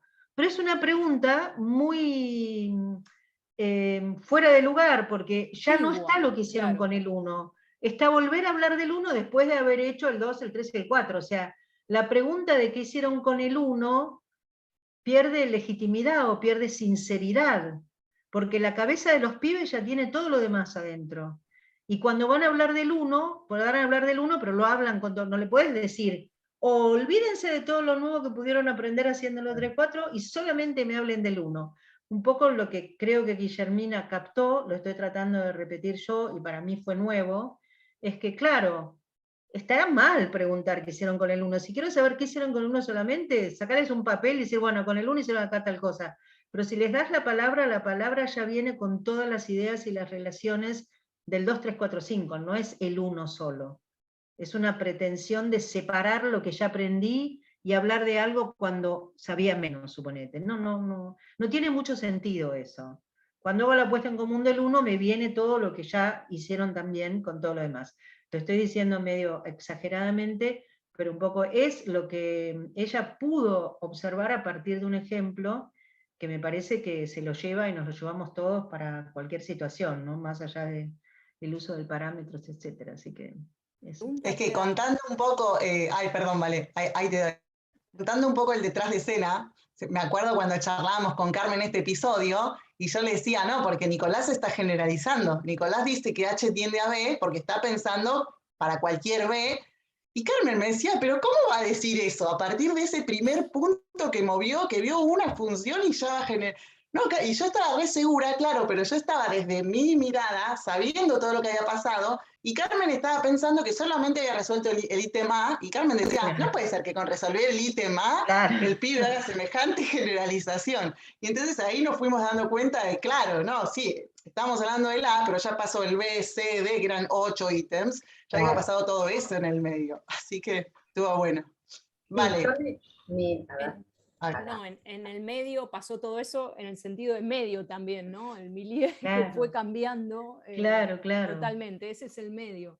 No, Yo me pensaba en algo. pregunto, perdóname, te interrumpí. Un poquito más fuerte, ¿vale? Sí, cierto. Una cosita chiquita es que antes habían hablado de la planificación, ¿no? De lo importante de planificar. y lo difícil de planificar, porque este ingrediente que pone Guillermina de la puesta en común, que está, si vos la vas a hacer del ítem C, tenés que tener en cuenta que hicieron los otros, que lo tenés en cuenta, pero como docente estoy diciendo, ¿no? Pero a su vez, vos no sabés lo que pasó en el pequeño grupo, cómo se fue moviendo el ítem A y cómo el ítem A redefinió el B y cómo el B redefinió el C. Digo, es una tarea muy potente, pero también muy difícil para pensar esa puesta en común. Yo creo que uno tiene que ahí entregarse de alguna manera, ¿no? Como planificar, pero entregarse. Nada, poner ese matiz de lo que se puede planificar y lo que no, pero que podés tener herramientas para, pero que no se puede anticipar. Eso. No, claro. Ser Perdón, sensible Ana. a que puede pasar eso, sí, claro.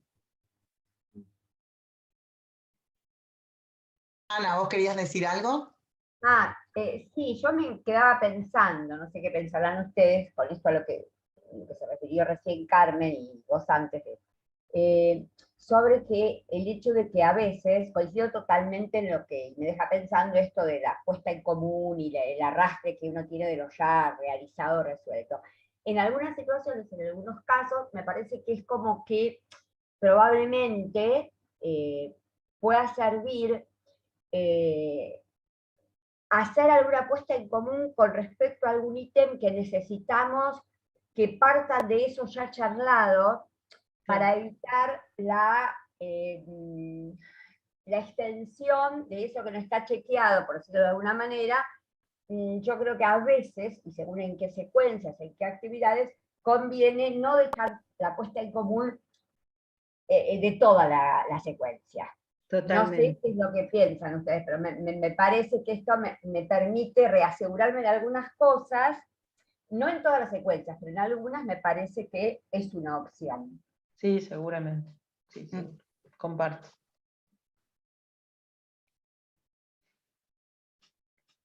Ine, Paula o Guillermina, ¿alguna de las tres quiere decir algo? No, yo agradecer por habernos escuchado y por estar acá y compartir, para seguir pensando. Bueno, agradezco yo personalmente muchísimo a todos los que vinieron, los que hablaron y los que no hablaron también, porque se ve que estaban ahí atentos aunque no hayan hablado, así que gracias por estar presentes y acompañarnos, y nos volvemos a ver.